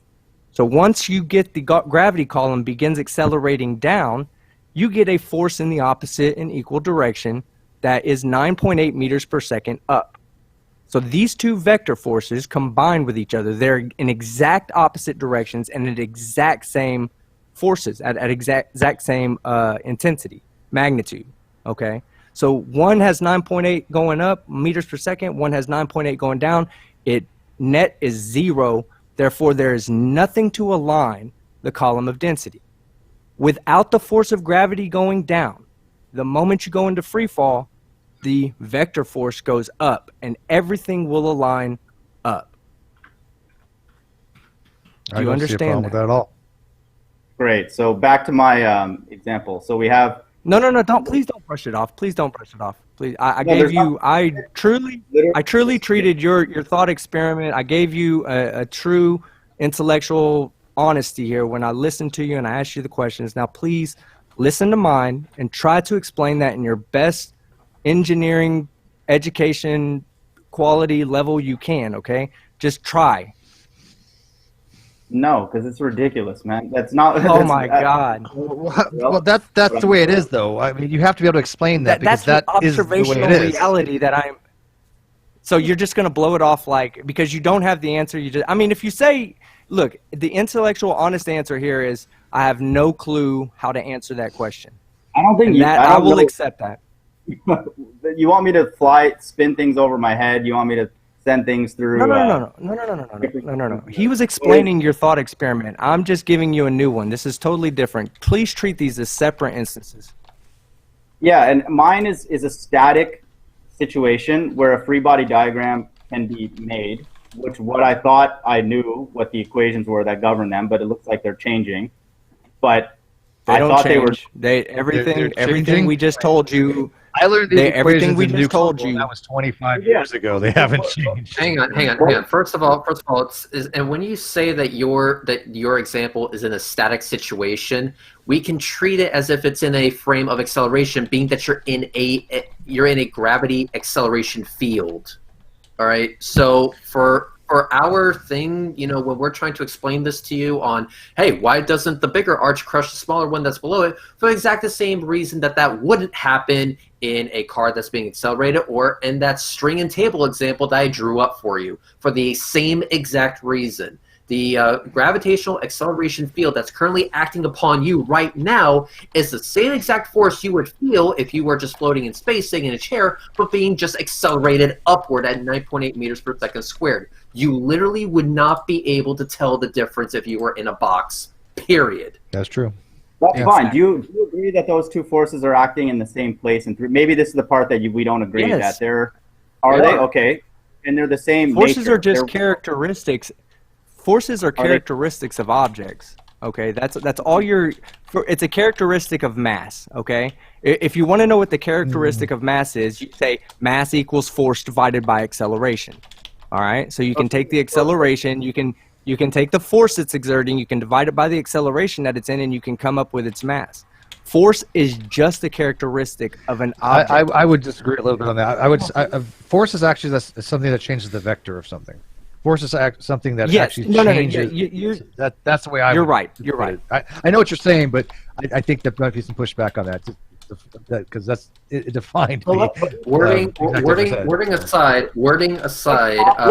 Skeptic is correct on it, because it goes like this: if gravity is defined as a gravitational accelerating field, then us giving you examples of acceleration is actually quite valid. So for you to dismiss them like that is quite strange to me. I'm not dismissing them. I just want the concise explanation, and I'm trying to get this. You're not the first one. You're not the first flat earther that just refused to answer that question, because that question is an absolute observational reality fact, okay? It's fact. We have video of it in the vomit comment right now, where they take liquids, and the moment that the plane begins to accelerate down and it's in free fall, there is no organization to the liquids. You have to give me a reason for that to happen. I can give you one. Two different accelerations in the equal and opposite direction. One is generated by the mass of the Earth pulling on you. The other is generated by you reacting to being pulled on by the mass of the Earth. Those two forces, when acting on the liquid... Let's apply that in this situation. Do we agree that we have two forces acting in the same place in three-dimensional space? We agree with that, correct? Yes. It's a real, yes. Right? Or is it fake? That's kind of what I'm getting at. No. In the same three-dimensional space, yes, but not in the same point. In the same point, you only have one force acting, and it's called the net force. That's it. Yeah, you can't have. Hang on. I think he's confusing vector with tensor. Maybe that may be the problem, because somebody had noted a vector is a special case tensor. When you have a tensor field has vectors from a single point. So at that point, there might be a whole bunch of vectors coming from it. But you seem to have this notion that somehow you're dealing with just a single vector going up, a single vector going down. No, each point has vectors all over the place for it. There's multiple forces that are actually on that particular thing. That's why it's called a tensor field, right? Gravity is a tensor field. It's not a vector field. It's a tensor field. Okay. And I think that maybe you might want to look into that, because I think that's where your misconception is. You're thinking of these things as vectors, which are a type of tensor, but you really should be thinking of things as a tensor field. Okay, that's fine. Let's not even go to the field thing for now. Let's just recognize. Let's not go with what destroys your thought experiment. Let's just go on to some other bullshit. Great, let's do it. No, let's zoom in on it. Let's look at two forces that are in the same place in this tensor field. That's fine. And they're in the same place. We, as flat earthers, I suspect many of us, have trouble with the fact that those two forces are existing in the same place and of the same type, but not affecting each other. You guys at least... Yeah, for the same exact reason that I gave previously. If you had that table spinning around you, the bigger arch would not crush the smaller arch for the same exact reason. Yes. Can you explain that? Here's another... Yes, here. I'll let him do that. That's his example. Go ahead. Okay. Yes. So I gave it to you in two different ways.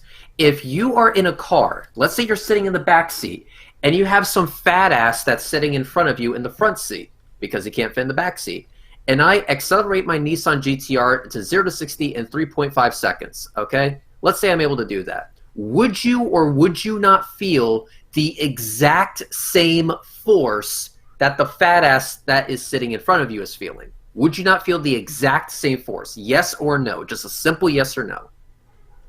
Can you say it once more? Sorry, I'm not trying to be difficult. Can you repeat that? Okay. You're in my Nissan GTR, okay? Mm-hmm. You're sitting in the back seat of the GTR behind a fat ass that is sitting in the passenger seat, okay? Mm-hmm. I stomp on the throttle and accelerate really, really fast. The amount of force that is being applied to you is the same amount of force that is being applied to the fat ass that is sitting in front of you. Correct or not? I agree. We do not influence that force. Yes, true. So it would be. Yeah. Okay. So the thing is that the force that the fat ass is feeling is not then being multiplied because the fat ass is sitting in front of you. The fat ass isn't crushing you in that gravitational field. Gravity works the exact same way. If the fat ass was arching over you, just because the fat ass is there in that field of acceleration, that doesn't mean that you are then going to arbitrarily be crushed underneath the weight of that fat ass, because there is nothing there. You're in the same gravitational accelerating field. All right, so the only force that is being applied to you is the force of acceleration. That is it. Okay, I mean, if that's the explanation, that's what it is. That's fine. I mean, I obviously don't agree, but that's okay. Look, I can give you. You said just a moment ago that flat earthers have a hard time understanding how two forces can both act on one object in the same three-dimensional space-time. Correct? How two forces acting on two different objects can occupy the same space in three-dimensional space, be the same type, not interfere with each other. That is my qualm. Yes. Well, I thought just a minute ago you said. Well, the thing is that they're not actually in the same space. They're physically apart from each other. No. They have separate space. Yeah. Unless they are physically inside of each other, they have their own separate space.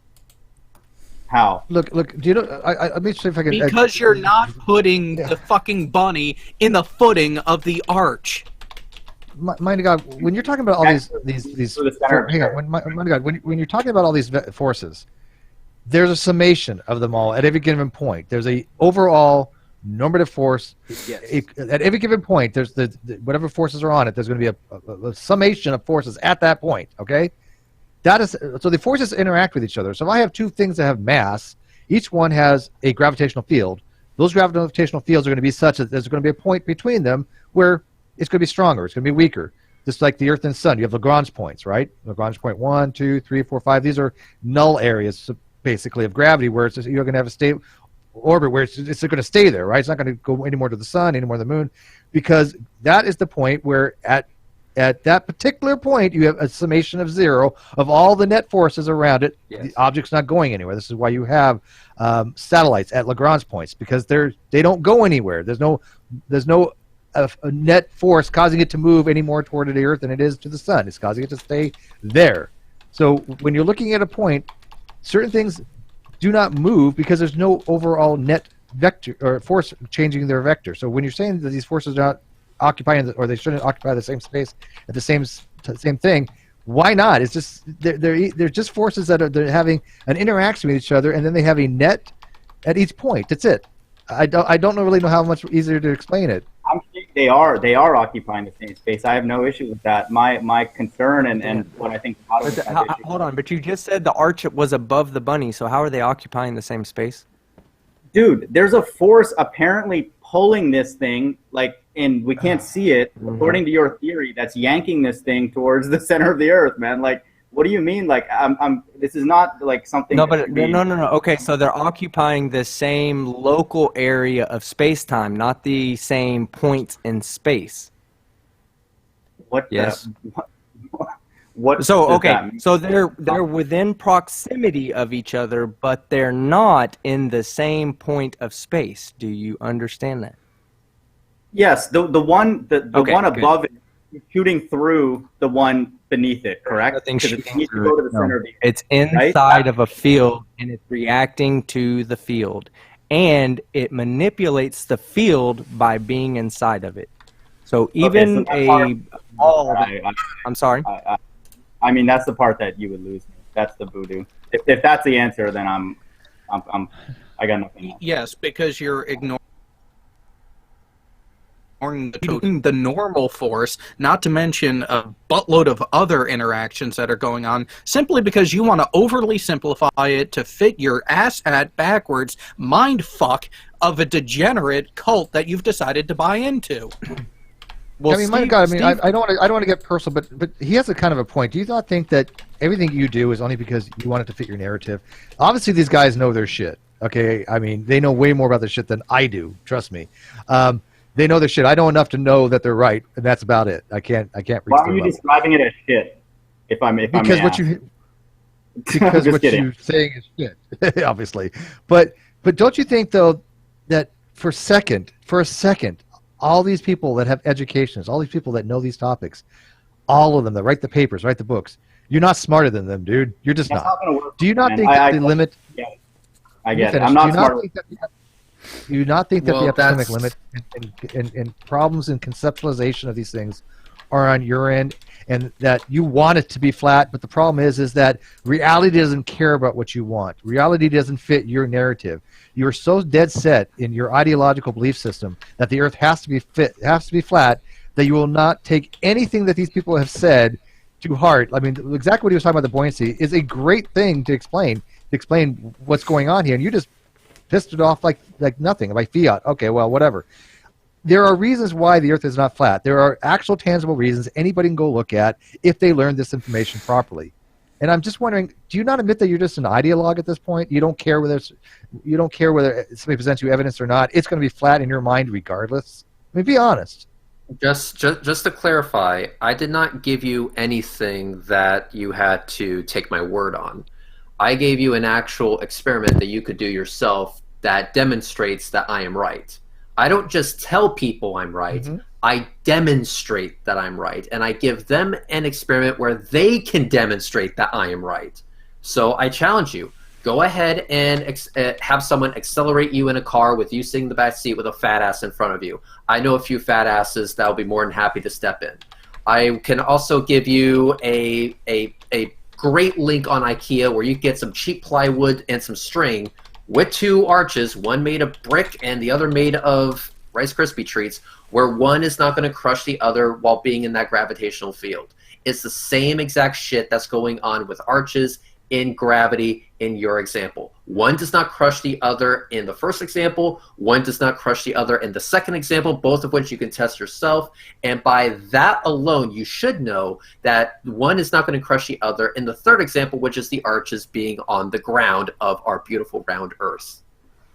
And not to mention, the experiment I recommended you do, you can go to your local amusement park that has one of those little things where you sit in the car and it drops you down, and literally you can get a jar, fill it up with different densities, sit at the top and watch it set with all the heavier densities on bottom, all the lighter densities on top, and the moment you drop, there will be no organization to that, to the densities until you begin to decelerate. And you can do this for yourself. I'm not making this. This isn't just a thought experiment. It's just because I know you're not free falling right now. That's the only reason this is a thought experiment. This is actually something that we've done to prove that there is a vector of gravitational acceleration. Listen to your experiment. Let's change it up. If you're swinging that thing around your head and you have the two arches, right? And let's say let's start it from the ground. Let's start it from you start it from there and you just kind of you whip it. You start and you whip it around like that. If all of a sudden you stop at any point, you're no longer giving it any centrifugal force to it, Reds, what would happen to those arches if there's no more force going outwards from the rope? What would happen to those arches? Oh, are you talking about just underneath the force of gravity? Well, it would. Yeah, if you just have those arches, what's going to happen to them? Oh, yeah, they're going to fall down. They're going to fall down, right? Because there's no others. They're going to fall down. The reason an arch is stable like this, right? Because you have a net sum of forces. That the force coming down here is distributed downward down the legs, down the legs, right? Yeah. So you have it coming down like this. You have it distributed equally through the arches, and then it has it on the legs there. So that is why it's a very stable structure. Now, if you are spinning it around and all of a sudden you stop spinning it, negating the fact that you've stopped something really quickly in inertia. Forgetting that. But if there is no more force, all of a sudden now you have an arch that's this way, right? That no longer has any force keeping it this way. No more centrifugal force is actually replacing the downward force of gravity, right? Because normally you have a downward force of gravity that's keeping the arch very stable. But when you're swinging it, now you have centrifugal force that's acting as that downward force. But you no longer have that. Downward force is gone. Force of gravity takes over. Arch collapses. That's what we should see in the experiment. I bet you if you did it, that's exactly what would happen. Mm-hmm. Do it. Would you agree, Red? Spinning and all that stuff, but just for future things, obviously it doesn't matter at this point, but to connect those things to what we're talking about, it may fit in your head, but just be sensitive to the fact that a lot of us are starting from scratch, and we obviously will sound naive. Okay, but I'm not going to let you get away with that, that. God. No offense. I'm not going to, because you are trying to change the entire paradigm of science. You are literally saying with such hubris, and I'm not trying to be demeaning to you, but you're saying with such hubris and confidence that the Earth is flat. You're saying that everybody else is wrong, and now you're saying, well, we're just learning these things. Do you understand how arrogant it sounds? When you know what? I don't know shit from what I'm talking about, but let me tell you guys why you're wrong. I would never go into a discussion like that. If I'm going into like a Bible history thing, like with my friends on like Mock Atheists, I'm not going to sit there and tell them they're wrong on their interpretation of Scripture because I don't speak Hebrew, I don't speak Greek, I don't know fuck from Shinola to even tell them that they're wrong. What kind of arrogance would that be? Just to be fair, this particular discussion was simply my thought experiment. I didn't talk about flat Earth or anything. I just had questions about gravity to kind of from our last talk, but. I don't know if you're reading that from my last time here, but I didn't come back. That's why I said that. That's why I specifically said when I brought my experiment up, I said it wouldn't matter. Flat Earth, round Earth wouldn't matter. It's the shape of the Earth has nothing to do with my experiment. My experiment only relies on one thing: the force of gravity. I just want to know why flat earthers have such a massive hate boner for gravity. I have no issues with those thought experiments, even the thing flying over. If there can be a way to connect that to what my initial question was, and again, I was going to try to explain that to you because you just said right now you don't see the connection between the two, but there's an actual direct connection here. One, you're having an outward force, which is it's mimicking the gravitational force, the same way Kyle was talking about the ride at the fair that you stick to the wall. That's mimicking. gravitron, that's mimicking the gravitational force. And that's because you have a net force, like Steve was saying, you have a net force of the centrifugal force pushing you out and the gravitational force pushing you down. As long as the centrifugal force is high enough, it'll hold you against the wall using friction. Because if you didn't have friction there, you'd be pushed out, but you'd start sliding down. So you have to have friction there. So there's another force that you're going to have to take into account. When all the forces added up or combined, you get they're not actually at net zero. You actually are feeling an accelerating force that's pushing you back because it's so heavy that it's not coming out to net zero on you. It's actually coming out to plus whatever it is, meters per second squared, pushing directly away from the center of rotation of that ride. So am I just and I love that ride, by the way. So can you not static free body diagram? Does it always require stuff being accelerated? Is that what I can potentially take from this? Well, the attractive force isn't all forces are accelerating. So yes, it's always, anytime you want to talk about three body gravitation, you're going to be talking about one accelerating force that all of them are imposing on each other, causing them to move in different directions. And think about this. This is why it's critical. This is why it's critical to define force as a change in vector. If you're moving because of something's pulling, well, it's not. I hate to say pulling, but if you have a sphere and something's causing whatever we call it gravity, for it to fall into the sphere, right? It's changing the vector. It's accelerating it, right? Because it's causing it to fall, right? And gravity is a force in Newtonian physics. It's not a force in relativity.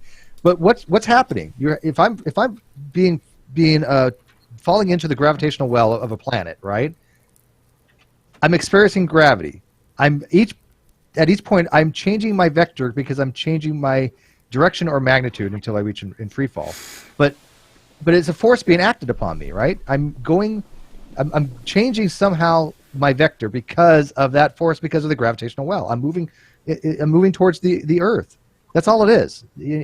As soon as you think of it that way, I'll go, wow, okay, I get it now, kind of thing. Right? Steve. These objects are essentially being put into an existing gravitational field. Is that the way that you guys would explain it? No. Hang on. Go ahead. No, hang on. Okay. No, it's not Red. It's the actual engineer that wants to talk right now. When you are doing a free body diagram of the situation that you are stating, yes, you have to take the gravitational field of Earth into account because that's where you put the objects. Point one. Can't ignore that if you're actually going to do the legitimate free body diagram from the engineering standpoint, which is part of your background that you have stated and used as, hey, listen to me because look at what I've done, look at what I know, now I can talk about this stuff. But then you want to ignore the other forces at play that you have to worry about, such as the tensile strength, such as the normal force, such as any other conceivable possible interaction that the two objects you are talking about may experience. Just because you don't like them and want to ignore them doesn't mean you're allowed to. I'm not ignoring them. I came on here to define them. Really? Really? You're not ignoring the normal course. When I explained it to you, you completely hand-waved it and tried to go back to the simplify it. You tried to effing ignore it. Okay. I am.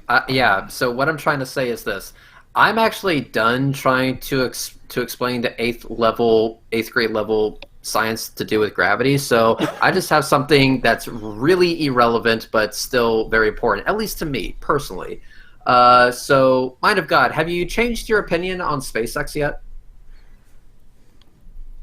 I didn't. Did I express an opinion on SpaceX? Is that the, yeah? You said that. You said that what they were doing was bullshit. Ridiculous, man. Yeah, the car in space is ridiculous, man. But keep going. No, so. Okay, so my question is, what are they doing that's so against the grain that kind of makes you pause? The car in space? Do I have to say anything? What about it? What about that is actually impossible? I mean, it's not impossible. It just sounds ridiculous. Why does awesome.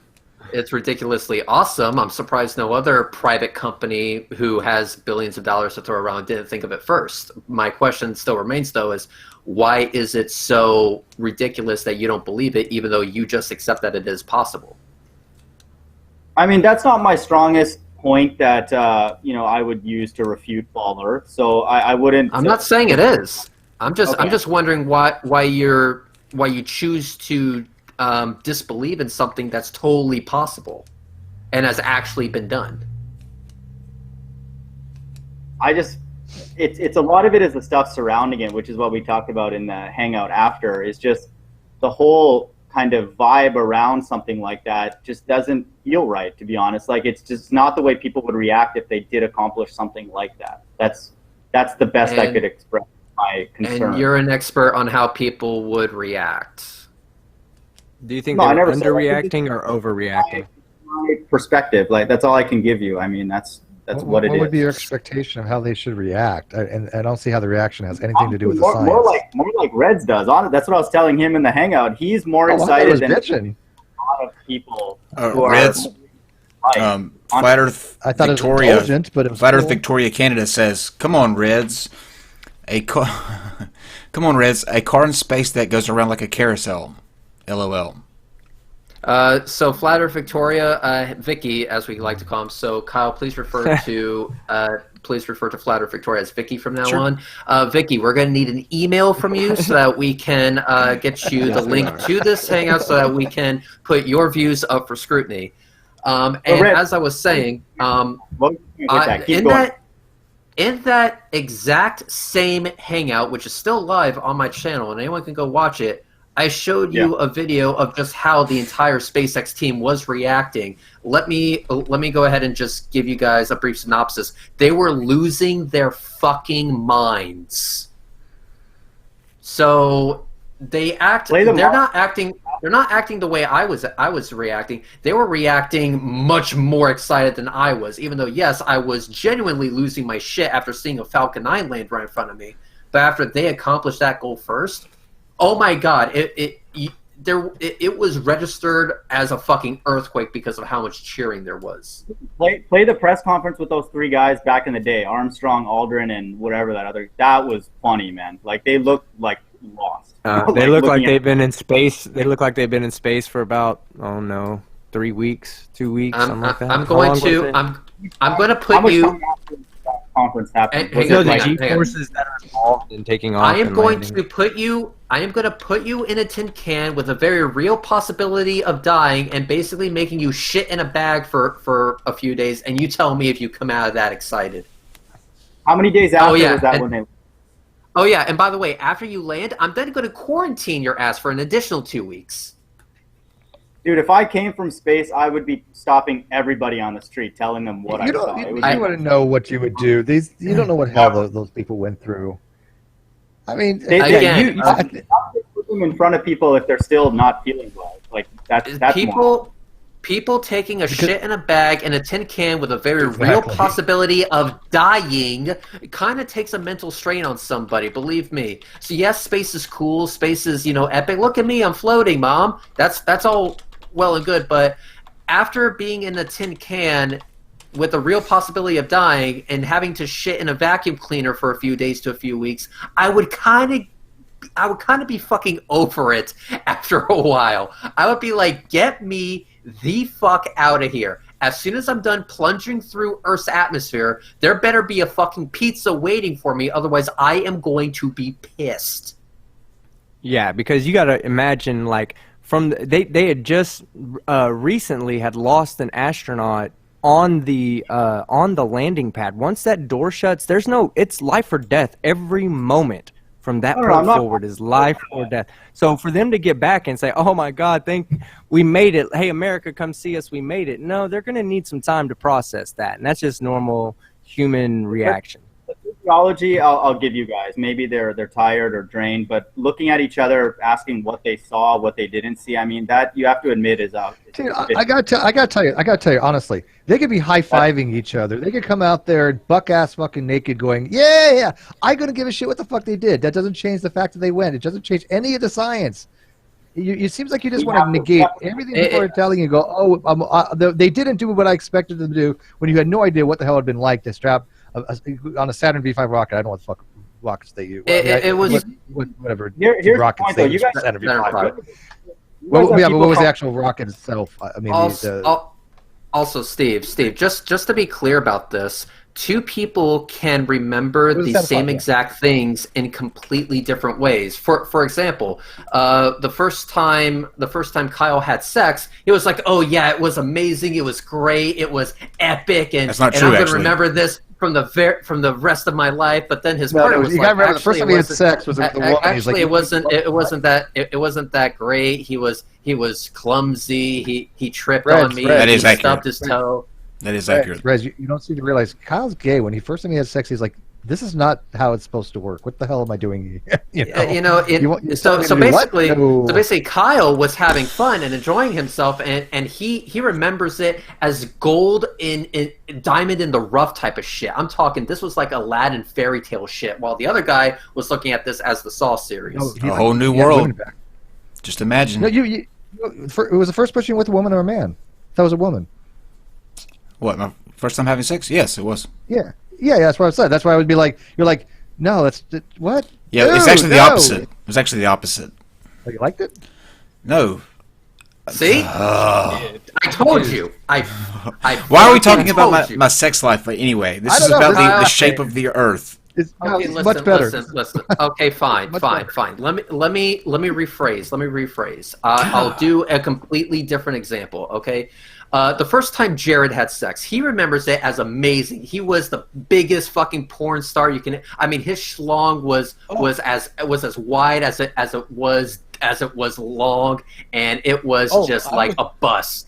But his partner on the other hand was like, hang on. I was compared to a Greek god.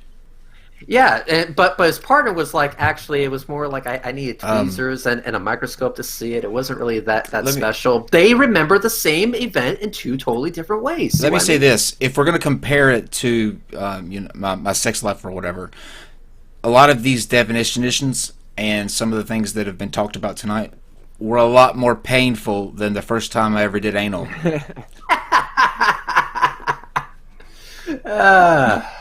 I can give you another example. I have plenty of these. So the takeaway from tonight is flat Earth more painful than anal. Yes. Yeah. Fair enough. I'm glad we learned something here today. I think this is something we can all agree upon. We have learned something today. Fantastic. All right. Surprise! Thank you, mighty God. We learned something from you. We appreciate it.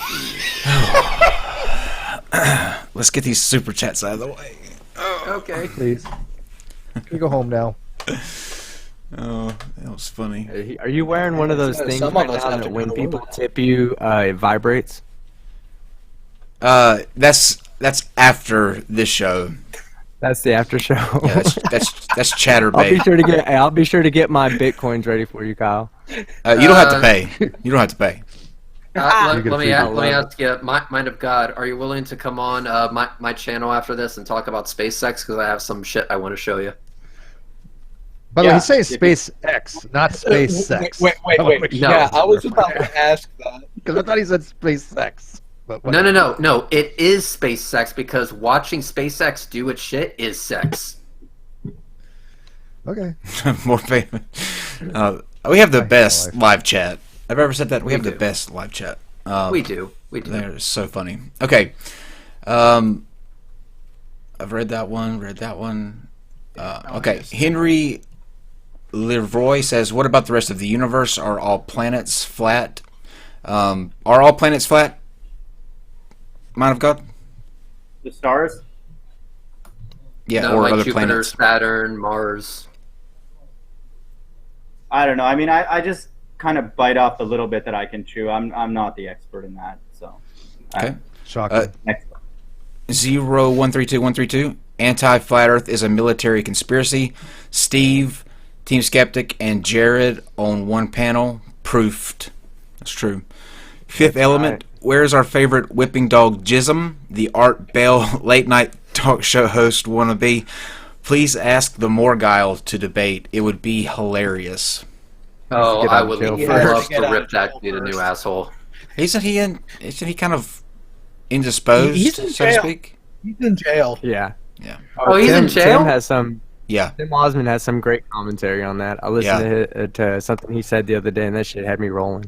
Yeah, no he's in jail. shit, he's in jail. Go fucking figure. Drugs. Okay. Drugs, yeah. Yep. Obviously. Vegan atheist Coral. Hello again. Thumbs up if you like dumpsters. Vegan atheist Coral again. No puppies will be harmed in the making of this video. Virtual head bop for red, so we read that one. The Canadian atheist, thank you for the super chat.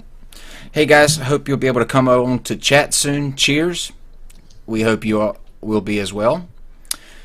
Jan Vitulani, you guys got at least one fan from Poland. There, you want to say that again, Reds? Your Polish thing? So it was Jak się masz and dziękuję. Excellent. Jim. Hey, Jim. I'm not going to say that. Mind of God, can any flat earth model predict sunrises and sunsets as accurately as the globe model? I mean, I think we're past that in this debate. Just say no. Just say no. It's just I would refer him to the massive amounts of flat earth material that's out there. So I would refer you to the no models, boxes no way. and The answer is no. Southern Celestial. Unequivocally no. If you want flat earth material, just please visit your nearest septic tank and open and just take a whiff. Yeah, just go download Stellarium. Stellarium will give you accurate data where you can say, I want to know what day at what point is having a eclipse, and you'll go, oh, I can go there. Oh, eclipse. That is because the Earth is round. Stellarium has to have a round Earth model to work. It will not work. I like my idea better. At all. David Cooley says, Eric Dubay terminated channel, idiot. Yeah, he got terminated. Mega Zweelhander, an explanation for him. Visualize the force of gravity as chains pulling the arches down. Two gravity chains melt together and pull the weak one harder than if it were not under the strong arch. I'm not. There's then a. I think that's making sense of gravity always being 9.8 towards the Earth and not like the small chain is the arch pulling on the Earth. The big chain is the Earth pulling on the arch. There was another one that said the Earth would not work without the capstone. He is thinking of the arches as one body, but gravity acts on every atom the same on both arches equally. No, that's not the hang up, but that's fine that they can think that. Because that's demonstrable. Well, Steve hit it best when he said that you have the force of gravity pulling down, and you have all the different forces enacting on each other on the inside, and what that comes to be is an equal net force of zero. It's not going to it's still experiencing the acceleration force, but it's not accelerating because all the other forces are combining and keeping it in one place. But it's shooting through the smaller item underneath somehow. It's But zapping through. because you're thinking of it, you're thinking of the force as a physical object, and the force is not a physical object. I finally see what he's trying to say. He literally thinks a force has to like penetrate an object to get to another object, like it's a bullet or something, right? When I was explaining the force, I was explaining it wrong, and you corrected me, Steve. But what I was trying to make sense of was saying that forces can exist in the same space-time when objects cannot. You know, the forces are all going to act on the object, absolutely. But it's not. Yeah. Yeah. The fact and Red's put that out with the big fat guy in the bus thing. Having the one arch in front of the other has no effect on the centrifugal force. It doesn't give a fuck. No, because here's the thing. In a free body diagram like that, in order for the larger arch to directly affect the smaller object below it, no matter what it is, you need a direct linkage. You need a physical connection for all those forces to actually add up in a collinear fashion. But I thought mass attracts mass. You know, it's just an intrinsic property. That's nominal. Hang on. Yeah, that's where the normal force comes in, and that's where the tensor field comes in. That's where... Thank you. All right, we're almost done. Thank God you said that, because this has been bugging me the entire time, because I don't think he understood the difference between tensor and vector. The Mexican's Wrath says, this guy has just exposed himself as a freaking Poe. Jan Vetulani says, the blue shirt flat earther has an engineering degree. Damn, mine's a 5-year philosophy course, and I'm getting this no problem. Jason Snyder says, the force of gravity on the arch is being distributed down the legs of the arch and not on the bunny. Mm-hmm. Kiwi H says, did you know there's a disco ball in space? I did. Absolutely. Yes. Everybody knows that. We're gonna thank Rocket Lab for that one. Thank you, Rocket Lab, for having us. Yeah, I know. They got a lot of shit for it, by the way, because it light. Oh yeah, I know, because astronomers really hated that. Oh, they hated that. Now I don't think it's ever visible. Ray Cowler says, that, though. For the flat earther, please ask him my H2O density question. What was that? You didn't put the question in the super chat. So if you're still watching, tag me in and I'll ask it. NZ Pure says, why don't I get the lateral triangle question, man? That's like a underhanded pitch, like that sucks. But you want an answer? Okay, what's the angles of? Here we go. I've got it. By one. I've got it. Since H2O molecules are the same density, why do they squeeze together towards the bottom of the container, creating a higher pressure if there is no gravity? In other words, why is the fluid denser at the bottom than at the top? I mean, tell them to post a video and explain what. No, this is a simple fluid thing, dude. If you have a container, there's going to be higher pressure near the bottom of the container, and it's going to be more dense than at the top. That's just basic fluid mechanics for any. Won't wait on top of it. That's a ridiculous question. Why does air get thinner? Why does the air get thinner as you gain altitude? It gets more rarefied the higher you go up. Just for the same reason, it's a fluid. Which violates the ideal gas law, by the way. If it's not ideal gas law is pressure. Anyway. Ideal gas law is a perfect. There's no such thing as a real ideal gas law. It's an idealized thing. Right. It points the direction of entropy, right? Yeah, towards a state of equilibrium. All right. Yeah, it's a highly accurate approximation, but it is still an approximation. We got three totally more. Idealized. Right. Three more. NZ Pure says, no, Kyle, we need to get into this. Rolling on the floor laughing. No, we don't. I'm assuming that's to my sex life. Yes, it is. NZ Pure says, Kyle's first root with a woman, best chat ever. I'm glad you think so. Talieson, bring her on the show. Oberlander do you know what says, a root is? Wait, Kyle, do you know what a root is? Yeah, I know what a root is. Yeah. I know what he means. Okay. I know what he means. What's a root? I'm curious. What is it then? First root? As like fling, shag? No. Well, it means something very specific. It actually is Australian for a blowjob. oh, yeah. Actually, no. Yeah. That's not true. That's what it is. No, I'm saying my first root was not with a woman. Okay. Talieson Oberlander says, let's get off my sex life. Oberlander says, what's Mind of God's take on dragons in Morocco? She's still there. He may have left. He left. Oh, he did? Oh, okay. Frozen. I wanted to hear his answer on that one. And Beeves says, ask him why bridges don't collapse. Droppity.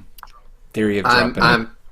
I'm going to go ahead and just invite him onto my show. The after show has already been made. Oh, there you go. So we're just, as soon as this goes not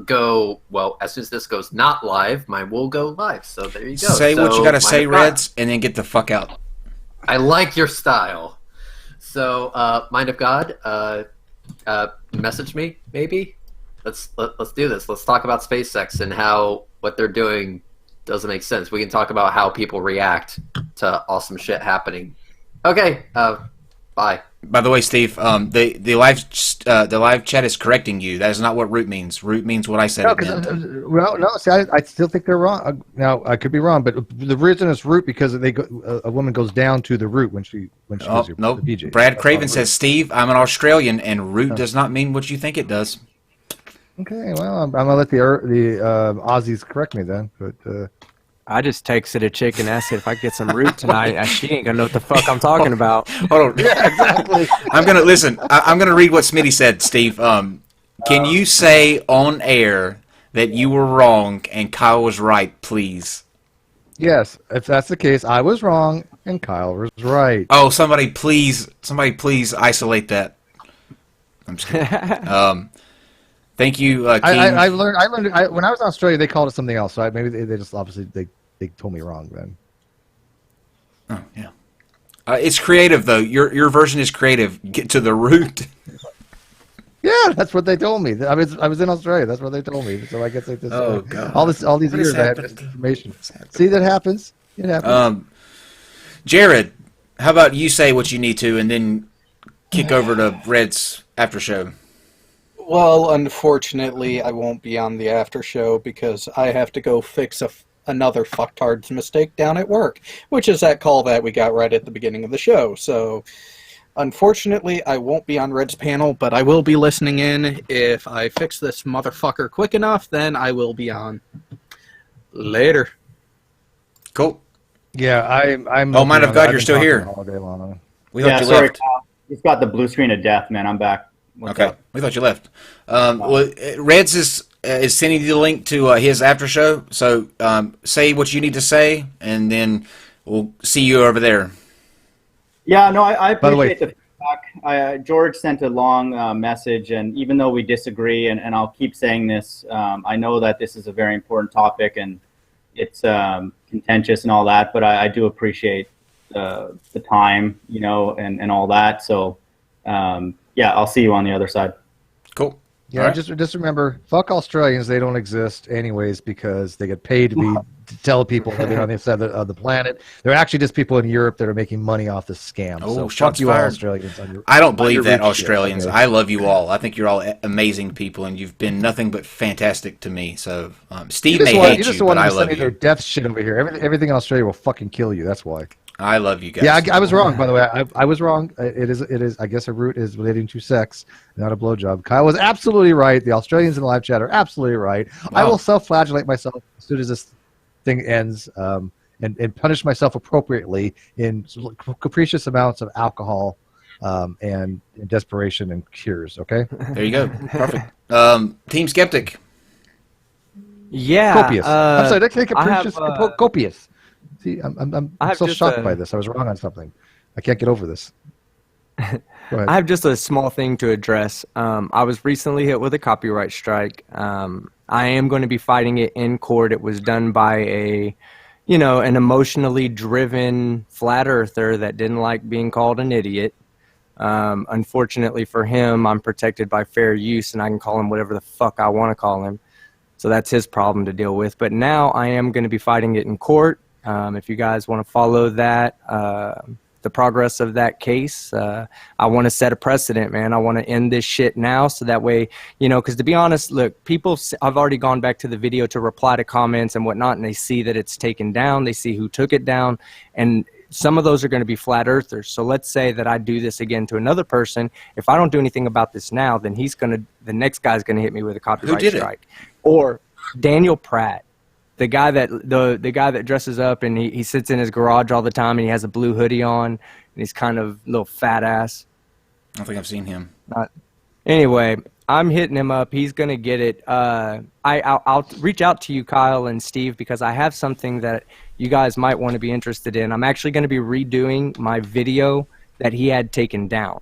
So I'm still going to eventually get my video putting back up, but in the meantime, I'm going to redo the video, and I'm going to have everybody from the community submit pics of saying the lines that he said in it, because I give some great material out. I give some great mathematics are in there. You know, it's all explained out for the community to see. People can learn something from watching my video. So I'm going to be reaching out to the community and have everybody just dress up and make fun of this dude. Say his line as stupidly and as sarcastically as you can, and I'm just going to still roast him, and he can eat shit because the whole world is going to know, don't be a fucking prat.